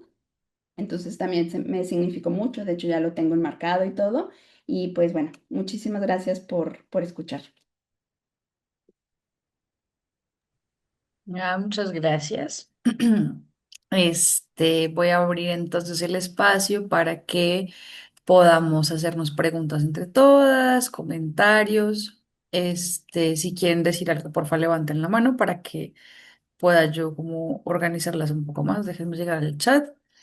Ya vi que todas han estado compartiendo sus redes, síganse, todo lo que están haciendo, está increíble. No sé si alguien ya quiere hablar. ¿No? Bueno, mientras que alguien se anima, yo quiero decirles que estoy muy emocionada con esta mesa, porque además de que es la última y cierra como todo el programa, como que reunimos en esta mesa muchos proyectos de los que yo soy como muy afín en términos tanto de la investigación como muy rigurosa, como de la gestión de las cosas más cercanas entre nosotros, de nuestras como preocupaciones más cotidianas y más inmediatas. Entonces, al principio estaba Jenny y estaba Constancia, Constancia, ¿verdad? Constanza, que son como investigadoras muy rigurosas y que sus proyectos nos ejemplifican de una u otra manera, o lo que nos presentaron acá, pues. nos ejemplifican de alguna manera el trabajo que hay detrás de todo esto que hablamos de la formación de públicos y cómo se construyen. Y particularmente con Jenny, cuando yo leí lo que tú nos mandaste, yo decía, Jenny está especificando un público que casi nadie piensa. No porque uno cuando piensa en la formación de públicos piensa en el contexto, en lo que nos interesa, pero Jenny va un paso más allá. Bueno, y la gente que no siempre ha estado en este contexto y me encantó. Entonces, te seguiremos como más de cerca y a tus investigaciones. Y Constanza, que ya nos había acompañado en la edición pasada, nos presenta como un nuevo avance bueno, de este Avanti y nos muestra algo que por lo general no compartimos como mucho, que son como todas estas... em, ¿cómo decirlo? Como todas estas encuestas, todas estas preguntas que nos saltamos en el proceso de la programación para hacer de ese, conocer al público con el que estamos. Entonces, les agradezco mucho a las dos. Y por el otro lado, María, cuando recibimos tu propuesta, nosotros nos encantaba tu experiencia que nos comentabas, pero nos gustaba mucho el proyecto que tienes con Art in the City, Arte in the City, porque nos parece que es un proyecto que nace como una preocupación muy propia y se preocupa por mediar y dar exposición como a proyectos que no siempre se muestran, como en localidades además que no siempre se muestran. Entonces nosotros lo hemos seguido y está increíble. Y Pau, te agradecemos también mucho porque aquí nos presentaste más como tu experiencia de gestora cultural, pero yo sé que pues esto también proviene de como de tu maestría.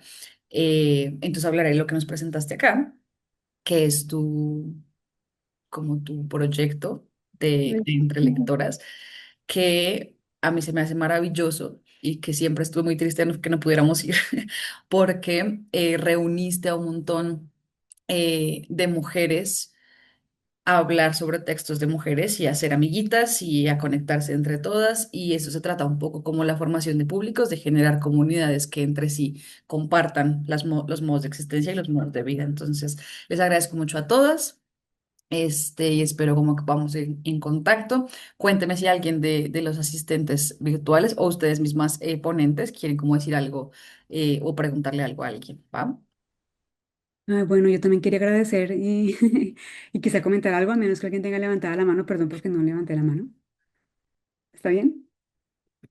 Vas. Bueno, pues em, estoy muy contenta con las ponencias y las conversaciones, la verdad, todas me parecen divinas y todas súper complementarias, o sea, hay un diálogo de metodologías, de intereses, pero que convergen como en el mismo, como en la misma motivación también, ¿no? Entonces, pues por un lado yo he tomado unas notas y de Constanza, por ejemplo, y la verdad, bueno, me gustó muchísimo esa diferenciación en la participación cultural en relación con públicos, por un lado ser público y el otro lado ser creador, que son dos cosas pues que son súper diferentes, que estamos muy motivadas y motivados siempre como a juntarlas.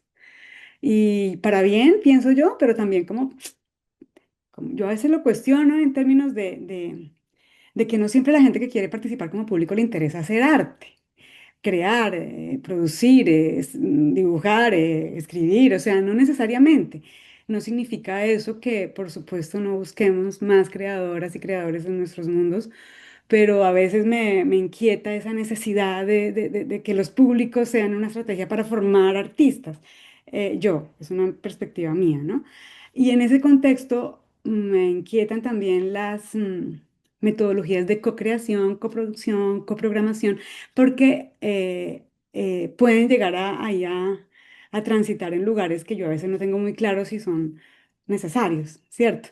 Pero obviamente que me parece súper linda la coproducción, la coprogramación, la cocreación, cuando la persona realmente esté participando desde ese lugar. Es decir, un coprogramador, una persona coprogramadora que es que le interesa participar desde el ser público, no desde ser creador. Porque es que ahí empiezan a cruzarse hasta posibles intereses en conflicto, ¿sí? El que quiere programarse esa persona, entonces de pronto, ¿no? Puede pasar. ¿No? Entonces, en fin, me gusta mucho la diferenciación que hiciste. Yo también he hecho esa diferenciación aquí donde estoy. Yo estoy en este momento en Walla Walla, Washington, en Estados Unidos, pues porque un poco yo como migrante también me he interesado en los temas desde ahí, desde ese lugar de ser migrante que estoy para aquí para allá. Y me interesa mucho ejercer mis derechos culturales y sufro mucho cuando veo que las personas migrantes no entienden, no saben, y las instituciones no lo saben tampoco, y nadie ayuda un poco como en ese lugar. Entonces yo ahí pues propongo, háblenos de esto. Yo no estoy ofreciendo soluciones todavía, pero sí herramientas, ideas. Entonces, bueno, gracias por el interés.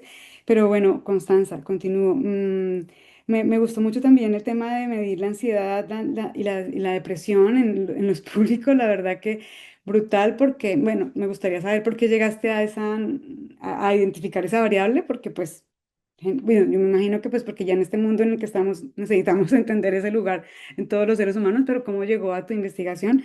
Me gustaría saber también, ¿por qué divides o arte y cultura y el otro patrimonio y memoria? O sea, como esos conceptos de áreas, arte y cultura por un lado, patrimonio y memoria. Muchas veces nosotros estamos hablando de patrimonio y memoria dentro del arte y la cultura. Entonces, ¿cómo llegaste a esas áreas? Me gusta mucho. em, el asunto de cómo la gente llega al azar a ser público, ¿no? Y eso que sabemos todos de que siempre en las preguntas es, no sé, ¿quién te invitó a participar? No, mi madre, mi padre, mis amigos, mi novio. Esa parte es súper linda porque se ve esa escala y en el dibujo sale, ¿no? Las barras más grandes en ese lugar donde están los afectos y luego disminuyen en el lugar donde están las instituciones. Entonces, a lo que estoy pensando, lo que me interesa aquí observar es cómo lograremos que las instituciones sean lugares de afecto, porque yo creo que en el fondo es el afecto el que lleva el lugar de que la prescripción suceda, ¿cierto? De que lleguemos a ir o no a algún lugar, es el afecto. O sea, si es mi mamá, pues genial, si es mi papá, pero ¿por qué? Porque hay un afecto, si es un esposo. Entonces yo creo que en el momento en que logremos crear redes de afecto dentro de las instituciones, esas barras van a empezarse a transformar. Es como una hipótesis, pero sería lindo que algún futuro trabajemos juntas en esto porque me interesa un montón y eso se junta con lo que dice María y se junta con lo que dijo Paulina. Es que eso es lo que me encanta del panel que ustedes organizaron en el foro porque siento que dialoga mucho en ese contexto. Luego, me gustó mucho también ver cómo usaste el festival como una excusa realmente. El festival no es más que una excusa para entender a los públicos que evaluaste. Y lo que evaluaste se sale del festival y eso me parece buenísimo.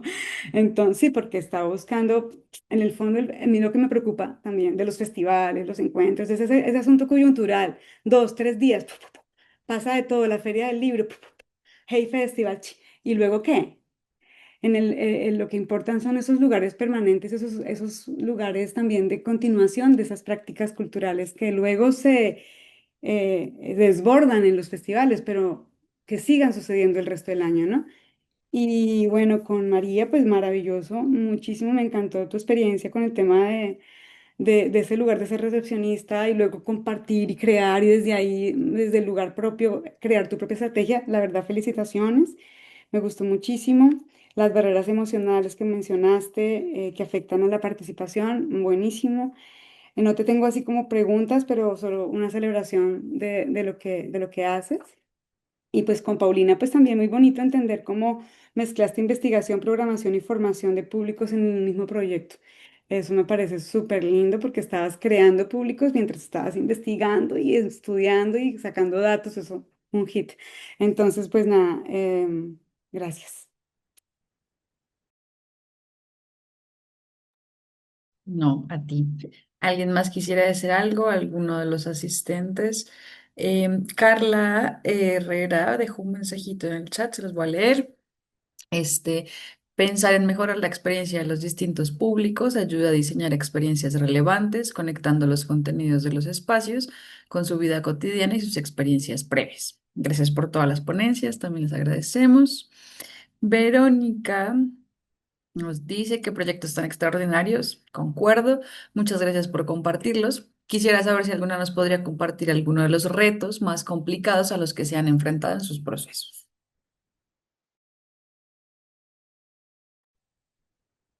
Ya, voy, ya que Jenny dejó ahí varias preguntas o temas o comentarios, pero bueno, voy a partir felicitando a mis demás compañeras expositoras porque quedé alucinando con todas las experiencias. Como mencionaba Jenny, creo que cada una abordamos desde un punto particular, pero que logran una convergencia total y es como en el fondo toda la cadena, por así decirlo, del desarrollo de públicos. Desde la investigación, desde las preguntas hasta las experiencias personales y el cómo llevarlo a la práctica a través de una situación como concreta. Entonces, wow, creo que lograron una súper buena como curatoría de nuestras experiencias o coincidentemente además mostramos como nuestros caminos que van bien entrelazados también. Entonces, a propósito de eso y de la pregunta de Jenny por cómo llegué a preguntarme o a hacer buscar esta relación entre el bienestar y la participación cultural.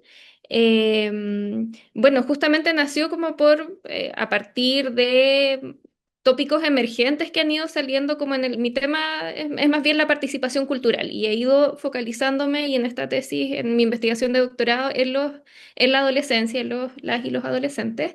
Y uno de los tópicos como que tal vez puso más en la palestra la pandemia de COVID fue como la vinculación y la relevancia que tiene la cultura, las artes, la participación, la vivencia de experiencias artísticas en el bienestar personal.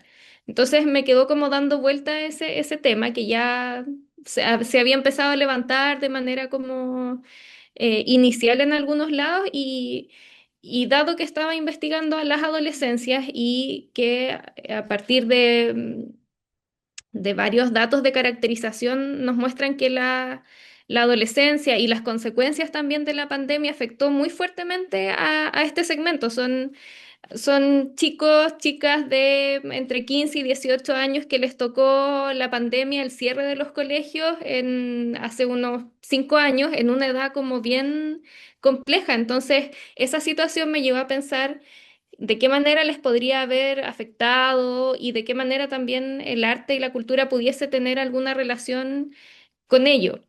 Y entonces por ahí también surgió el tema, y de hecho es una de las líneas como de mi investigación más macro, la vinculación entre el bienestar de las personas, en este caso adolescentes, con la participación cultural. Entonces ahí estoy trabajando con esta escala, que es una escala que mide como mencionaba, la depresión y la ansiedad, y otra que es una escala de percepción de bienestar subjetivo. A partir de varias preguntas, entonces ahí justamente estoy en la fase como de ir viendo esta relación, pero al menos los datos en Chile muestran que la adolescencia se está viendo muy, muy afectada por temas de salud mental. Tanto que se expresa en el ámbito educativo, en el ámbito emocional, otras encuestas de salud mental lo han mostrado, entonces me interesaba profundizar en esta relación y al menos lo que ya estoy viendo es que sí, lo que pensaba que podía tener una relación aparentemente sí la está teniendo. Todavía hay que seguir viendo cómo, por qué, profundizar más, pero ese fue como el punto inicial de la pregunta. Eso. Y me parece que Jenny me preguntaba algo por las artes, cultura y patrimonio, por qué iban separados. No, básicamente primero por un tema como más operativo, porque en Chile el Ministerio de las Culturas se llama Ministerio de las Culturas, las Artes y el Patrimonio. Y a partir como de ciertos lineamientos de UNESCO, entonces me pareció que también, y justamente dado que el foco último de esta investigación también quiere contribuir a políticas públicas, a que instituciones culturales puedan visualizar ciertos temas o que estos datos también aporten al desarrollo de políticas, de estrategias en distintos segmentos, me pareció que utilizar, homologar este término era un buen aspecto. Y pensando también por otros estudios previos que tal vez para los adolescentes cultura no necesariamente es patrimonio, sino que patrimonio muchas veces lo perciben como un aspecto como más lejano, asociado tal vez como a museos más tradicionales. Entonces, diferenciar estos conceptos en este rango etario me pareció como más pertinente. Pero de todas maneras hay mucho, mucho por seguir investigando, analizando y de hecho indagar en la misma concepción que tienen las adolescencias en torno a estos conceptos, que es algo que yo no abordé creo que da para mucho más, o sea, comprender qué entienden por cultura en sus propias palabras, por arte, por patrimonio, o sea, creo que ahí también se nos abre un campo enorme para el trabajo que estamos realizando todas nosotras que expusimos y me imagino también todas las y los colegas que están aquí presentes, trabajando en sus propias instituciones, desarrollando sus propios proyectos, o sea, creo que ahí hay un tema súper relevante que se puede seguir abordando. Esto. Gracias, Constanza. ¿Alguno de ustedes quisiera comentarnos lo que nos preguntaba Verónica Vital? Permíteme tantito, Carla, vas después de esto. ¿Qué son los mayores retos los retos más complicados a los que se han enfrentado en sus procesos? Supongo investigativos o de gestión. Ujú. Yo quisiera compartir, bueno, muchas gracias de nuevo y felicidades por todas las compañeras. Aprendí mucho, o mucho estuve anotando y todo. También la seguiré en sus redes y en todos los proyectos que tienen. Gracias por compartir. Y bueno, respondiendo un poco a la pregunta de Verónica, gracias por esa pregunta. En cuestión del proyecto ejecutivo, que es lo que es el producto cultural que les comparto. Creo que el reto más grande para mí fue el tema de la sostenibilidad del proyecto, o sea, en cuestión de económica, porque yo sí quería, y más en este medio de la gestión cultural, las artes y demás, yo sí quería, y que fuera muy claro que yo les quería pagar a los círculos. Entonces, realmente ellas me dijeron, ¿sabes qué? Sí, tanto o no más materiales, o sea, ahí sí fue como la respuesta como muy variada. Entonces, yo en este caso, digo, lo tenía que hacer el encuentro porque era parte de la tesis. eh, sí, y busqué diferentes alternativas para poder gestionarlo económicamente. Y tuve el hecho de encontrar alianzas, por ejemplo, el espacio, todas las chicas del staff que eran del círculo de lectura, amigas, hice una rifa donde se regaló un Kindle, se regalaron unos audífonos, entonces también fue como toda esa gestión de la rifa para poder sacar recurso. Y ahorita pues por eso también no lo pude repetir este año el encuentro, pero ya lo estoy preparando para poderlo repetir el siguiente como tal porque quiero aplicar a proyectos, a convocatorias, para poder tener como los recursos y poder como, pues, repetir esa, digamos, esa dinámica, ¿no? Porque sí quisiera como tener o sea, que se les pague a los círculos, se generen como estos espacios. Entonces, bueno, aún así este año vamos a tener actividades, que algo que me faltó decirlo es que la fecha fue por el Día de la Escritora. Entonces, este año no vamos a repetir como tal el encuentro, por esta razón que les comento, pero sí vamos a tener actividades y creo que lo más valioso para este tipo de proyectos también son las alianzas, ¿no? Entonces, ese sería como el reto más grande del proyecto ejecutivo, el tema de la sostenibilidad. Gracias. Gracias. Mm, Yo también podría compartir de pronto algo, a menos que María quiera adelantarse, porque María también tiene, creo que ahí está que dice algo. No, sí, para mí también uno de los retos ha sido, bueno, aquí en Perú no se habla mucho, o sea, la cultura en los antiguos peruanos hicieron muchísimas cosas, pero la forma como lo abordan en el colegio es a partir de historias, por ejemplo, muy chicas, características. Ellos hicieron esto, ellos hicieron lo otro, así, todo muy, no sé, parametrado, no lo enfocan de una manera como que esto como que historia del arte, no lo enfocan de esa manera. Y muchos de nosotros crecemos así, sin pensar que las personas que vivían antes hacían arte de una forma diferente y que las cosas que hacían eran increíbles. No vemos eso, no sabemos apreciarlo, pensamos que todo lo que hicieron en el arte europeo colonial es maravilloso. Entonces, ahora, dependiendo de los públicos, de las edades, es como que un poco difícil a la hora de cuando vamos, por ejemplo, a una visita guiada de un artista que tal vez es un poco más desinhibido, miran por ejemplo, una pintura y dirían, eso es arte, como que se quedan así, no, pero el que hacían antes era mejor, algo que es más fácil de entender, se puede lograr saber qué es lo que se habla en una pintura, entonces como que para mí ha sido eso uno de los retos más fuertes, como dije, dependiendo de las edades, porque los más jóvenes saben muy bien, por ejemplo, el anime. Ellos dicen, no, el anime es arte y nadie los contradice. Están muy seguros de lo que hacen, de la forma, si interpretan, si hacen su performance. Ellos están muy seguros y entonces como que cada público es diferente y creo que todavía hay eso, no tanto de que puedan entender, sino también una valorización de lo que hacían los antiguos peruanos, las culturas, porque también a partir de ahí nace el amor por el territorio. Sabes muy bien qué es ese lugar, tus herencias que cargas y todo eso. Entonces, como que son varias capas que a veces vas profundizando, no sabes lo que haces, vas haciendo cosas y te vas encontrando con nuevas experiencias, te vas dando cuenta de cosas. Y bueno, creo que eso para mí ha sido un poco más difícil tratar. Gracias, María. Jenny, ¿querías decir algo? Compartirnos algo también. Sí, bueno, estaba pensando en la pregunta de Verónica. Sí, Verónica fue la que preguntó sobre las dificultades, ¿verdad? Pues digamos, a nivel de la investigación, yo recuerdo como la dificultad de acceder a los programadores y las programadoras para hacerles la entrevista.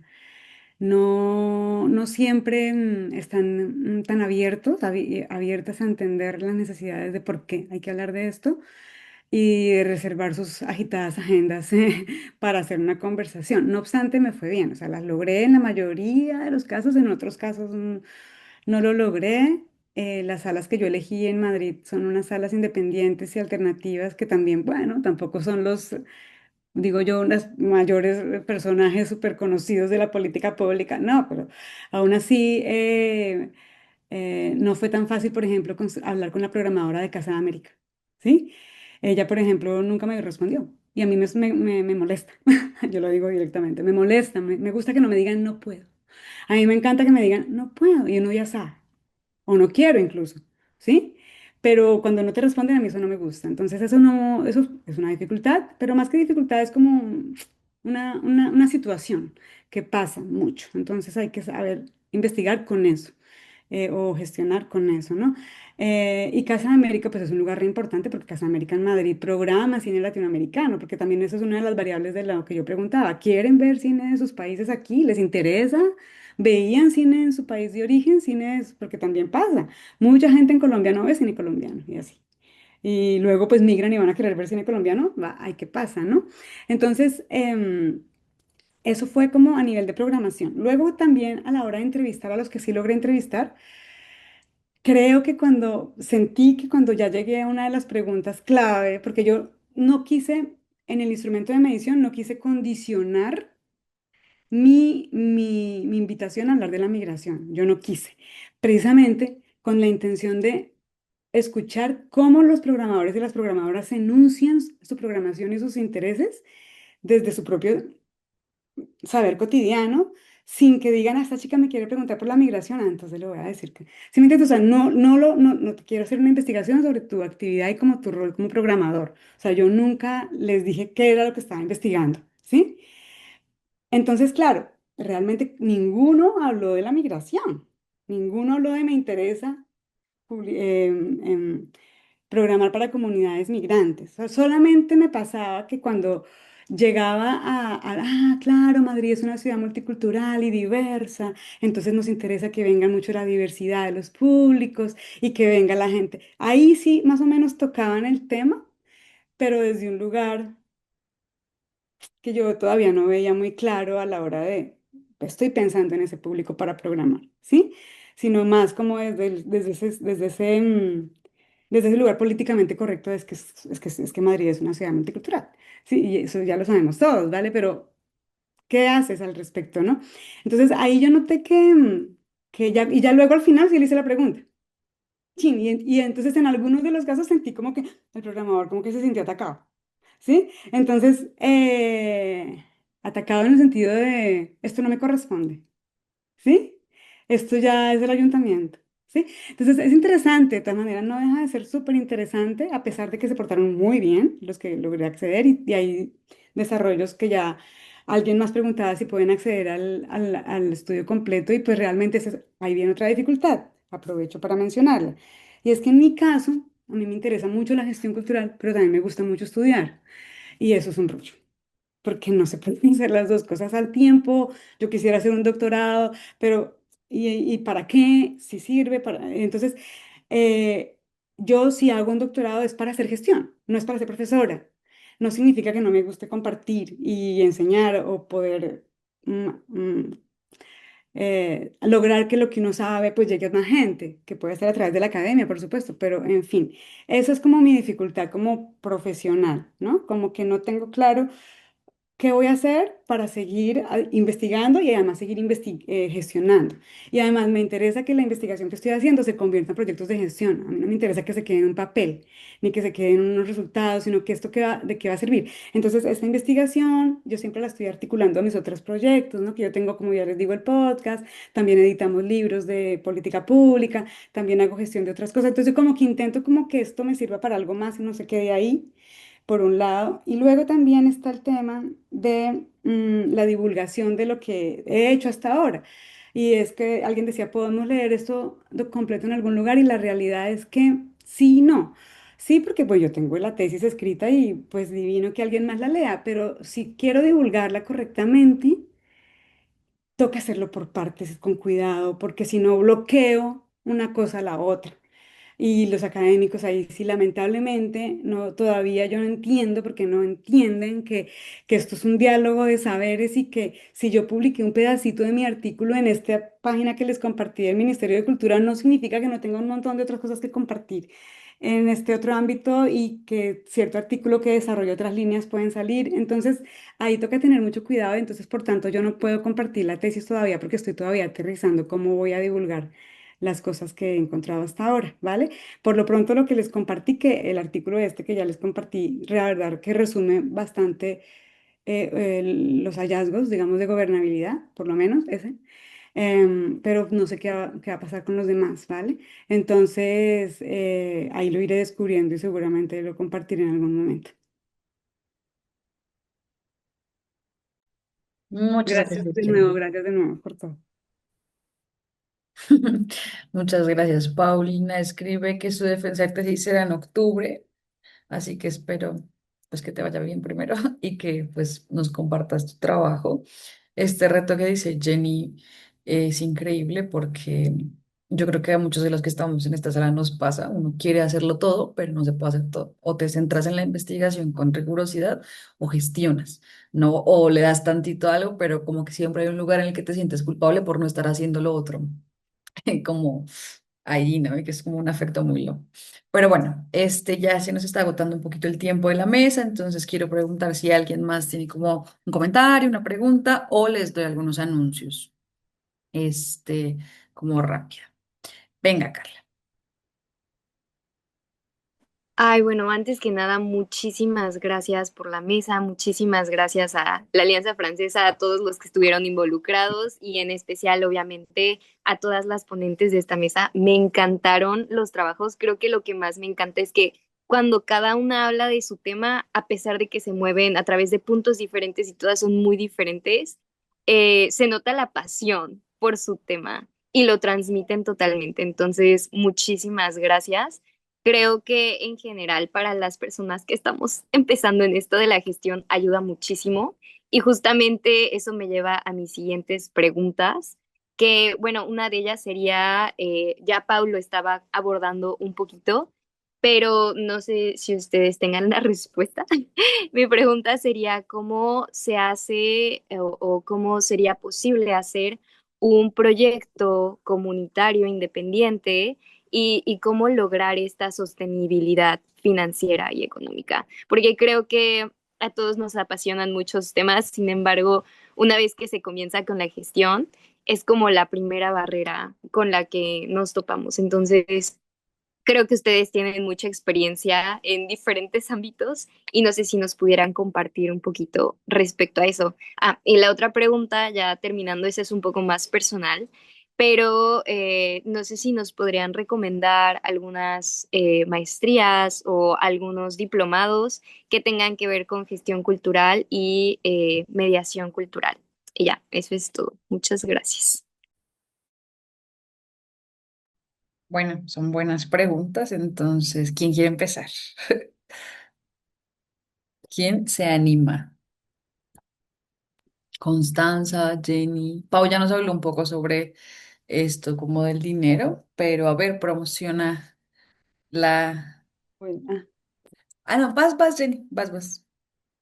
bueno, perdona. Bueno, pues gracias por la pregunta. Eh, Sobre el tema de la financiación de los proyectos autogestionados, pues definitivamente mm, hay que hacer un modelo de gestión, o sea, hay que inventarse las estrategias, hay que crear un plan, ¿sí? Intentar tener una semilla propia, pues claramente está muy bien, porque para hacer ese plan hay que tener una semilla, ¿no? Mm, y en ese modelo de gestión, intentar estar muy juiciosos, porque uno muchas veces hace plan y luego no lo hace. Entonces, hacer el plan, hacer como las acciones, hacer las estrategias, tocar las puertas que toque tomar, hacer un portafolio del proyecto, un dossier, hacer una propuesta de financiación para posibles auspiciantes o patrocinadores, por un lado, si quieren ahí unas ayudas, digamos, público-privadas, no, digamos privadas. Ahora, si son públicas, hacer una lista de subvenciones, de estímulos, de becas en las que puedan enmarcarse y juiciosamente hacer las respuestas, los aplicativos.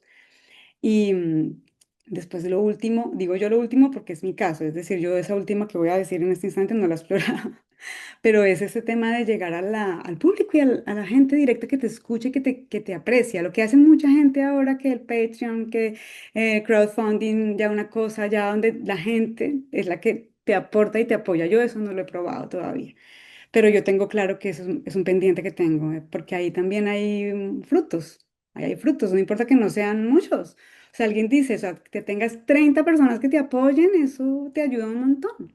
30 personas que mensualmente o que cada 6 meses te apoyen en ciertos, entonces inventar un modelo de membresías, inventar un modelo de suscripción, o sea, todas esas cosas tienen sentido. El tema es cómo, ¿no? Entonces, ojalá que te informes, que te hagas un curso online en doméstica, en cómo hacer un project manager, o sea, cosas también fáciles para no complicarse también la vida. No tienes que estudiar gestión cultural siempre para hacer estas cosas, pero no obstante, si se trata de estudiar gestión cultural, que yo lo aprecio mucho, por supuesto, pues buenísimo. Yo soy gestora cultural formada también. Yo hice un MBA en empresas culturales y instituciones en España en el 2008.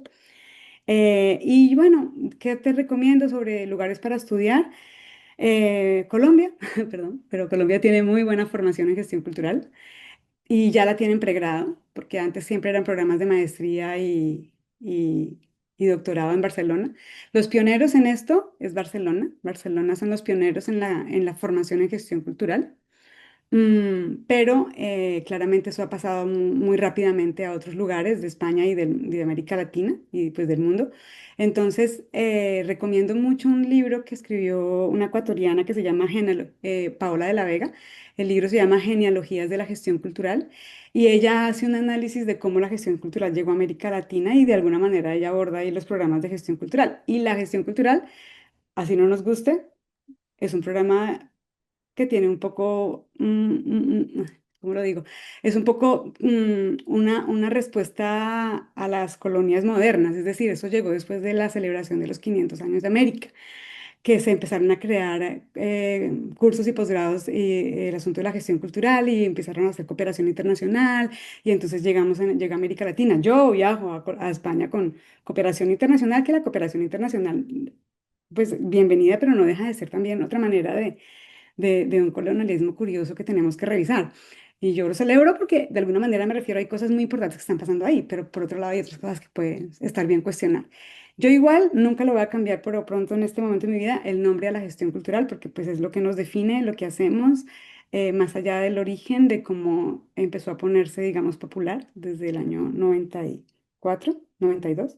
Y Em, recomiendo la Universidad Nacional de Colombia para pregrado, la Universidad EAN para pregrado en Bogotá y por supuesto en México pues hay muchas más, pero en Buenos Aires, en Chile, o sea, en todo lado hay. Realmente yo creo que América Latina tiene muchas cosas, formación formal y formación no formal. También hay muchos cursos en internet ahora que se ofrecen, que eso sí yo la verdad no los he hecho. En España pues yo te recomiendo la Complutense y la Carlos III, que son las dos universidades que en Madrid por lo menos tienen unas más maestrías interesantes de gestión cultural.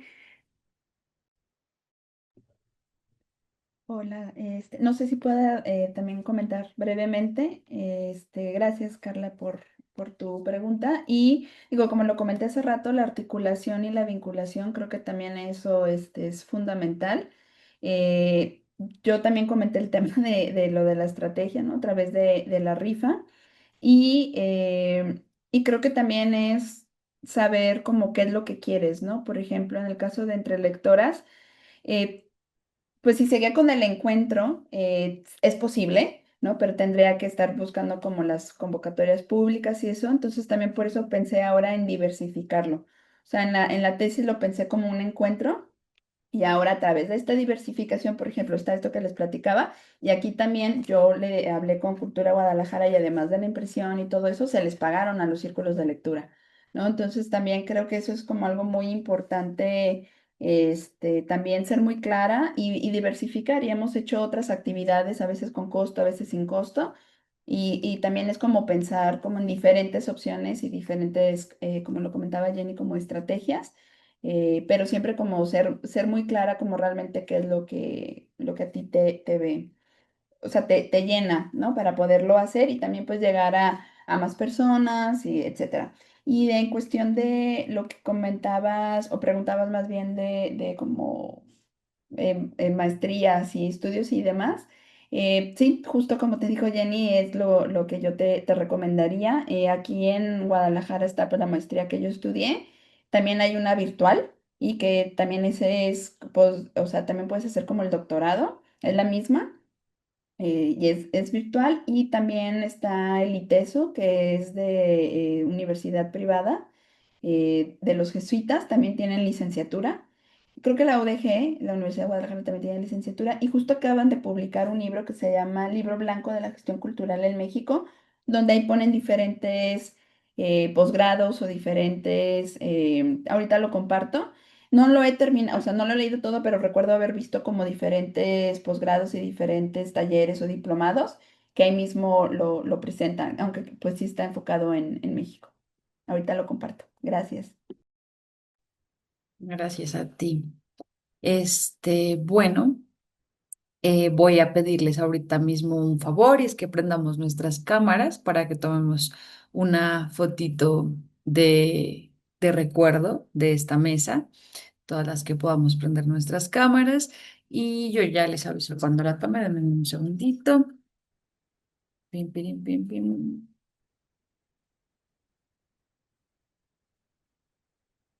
Sí, bueno. Luego se me olvida que tenemos que salir. Les voy a avisar otra vez porque todas salimos chistosas. Uno, dos, tres. Ya está. Ok. Entonces, se nos acaba un poco el tiempo, entonces voy a dar por terminada la mesa. Ya tenemos nuestros contactos, se compartieron también este, estos contactos como por Instagram y tales para que nos sigamos. Y les quiero dar como unos anuncios muy rápidos. Estos anuncios son que pues con esta mesa se termina el programa académico virtual del encuentro, que me dio mucho gusto acompañarlos, me dio mucho gusto hacer como parte del proceso de creación de este programa y así, pero que este encuentro pues tiene una parte presencial, entonces todas las personas que están en la ciudad de Puebla pueden asistir a las actividades presenciales o de conferencias, talleres, y hoy la sede es en la Alianza Francesa de Puebla, en la sede de Huechotitla, y mañana la sede es UPAEP, Museo UPAEP y el campus central de UPAEP, que no me acuerdo la colonia, pero está por ahí, entonces para que nos acompañen. ¿vale? Si están interesadas en saber qué tipo de actividades hay, pues están en nuestras redes sociales de Públicos en Desarrollo y sí, en las redes sociales, sobre todo en Instagram y en el sitio de la Alianza Francesa, ¿vale? Entonces me despido, agradezco mucho haber estado como este proceso y les agradezco a todas las ponentes y las asistentes que pues recurrentemente vi durante todas las mesas por estar interesadas. Cualquier cosa, mi correo ya se quedó en el chat para que ustedes lo chequen y pues nos estamos hablando, nos estamos viendo. Que tengan muy bonita tarde y día. Bye. Lindo fin de semana. Hasta luego, chao. Igualmente. Gusto. Chao. Hasta luego, chao.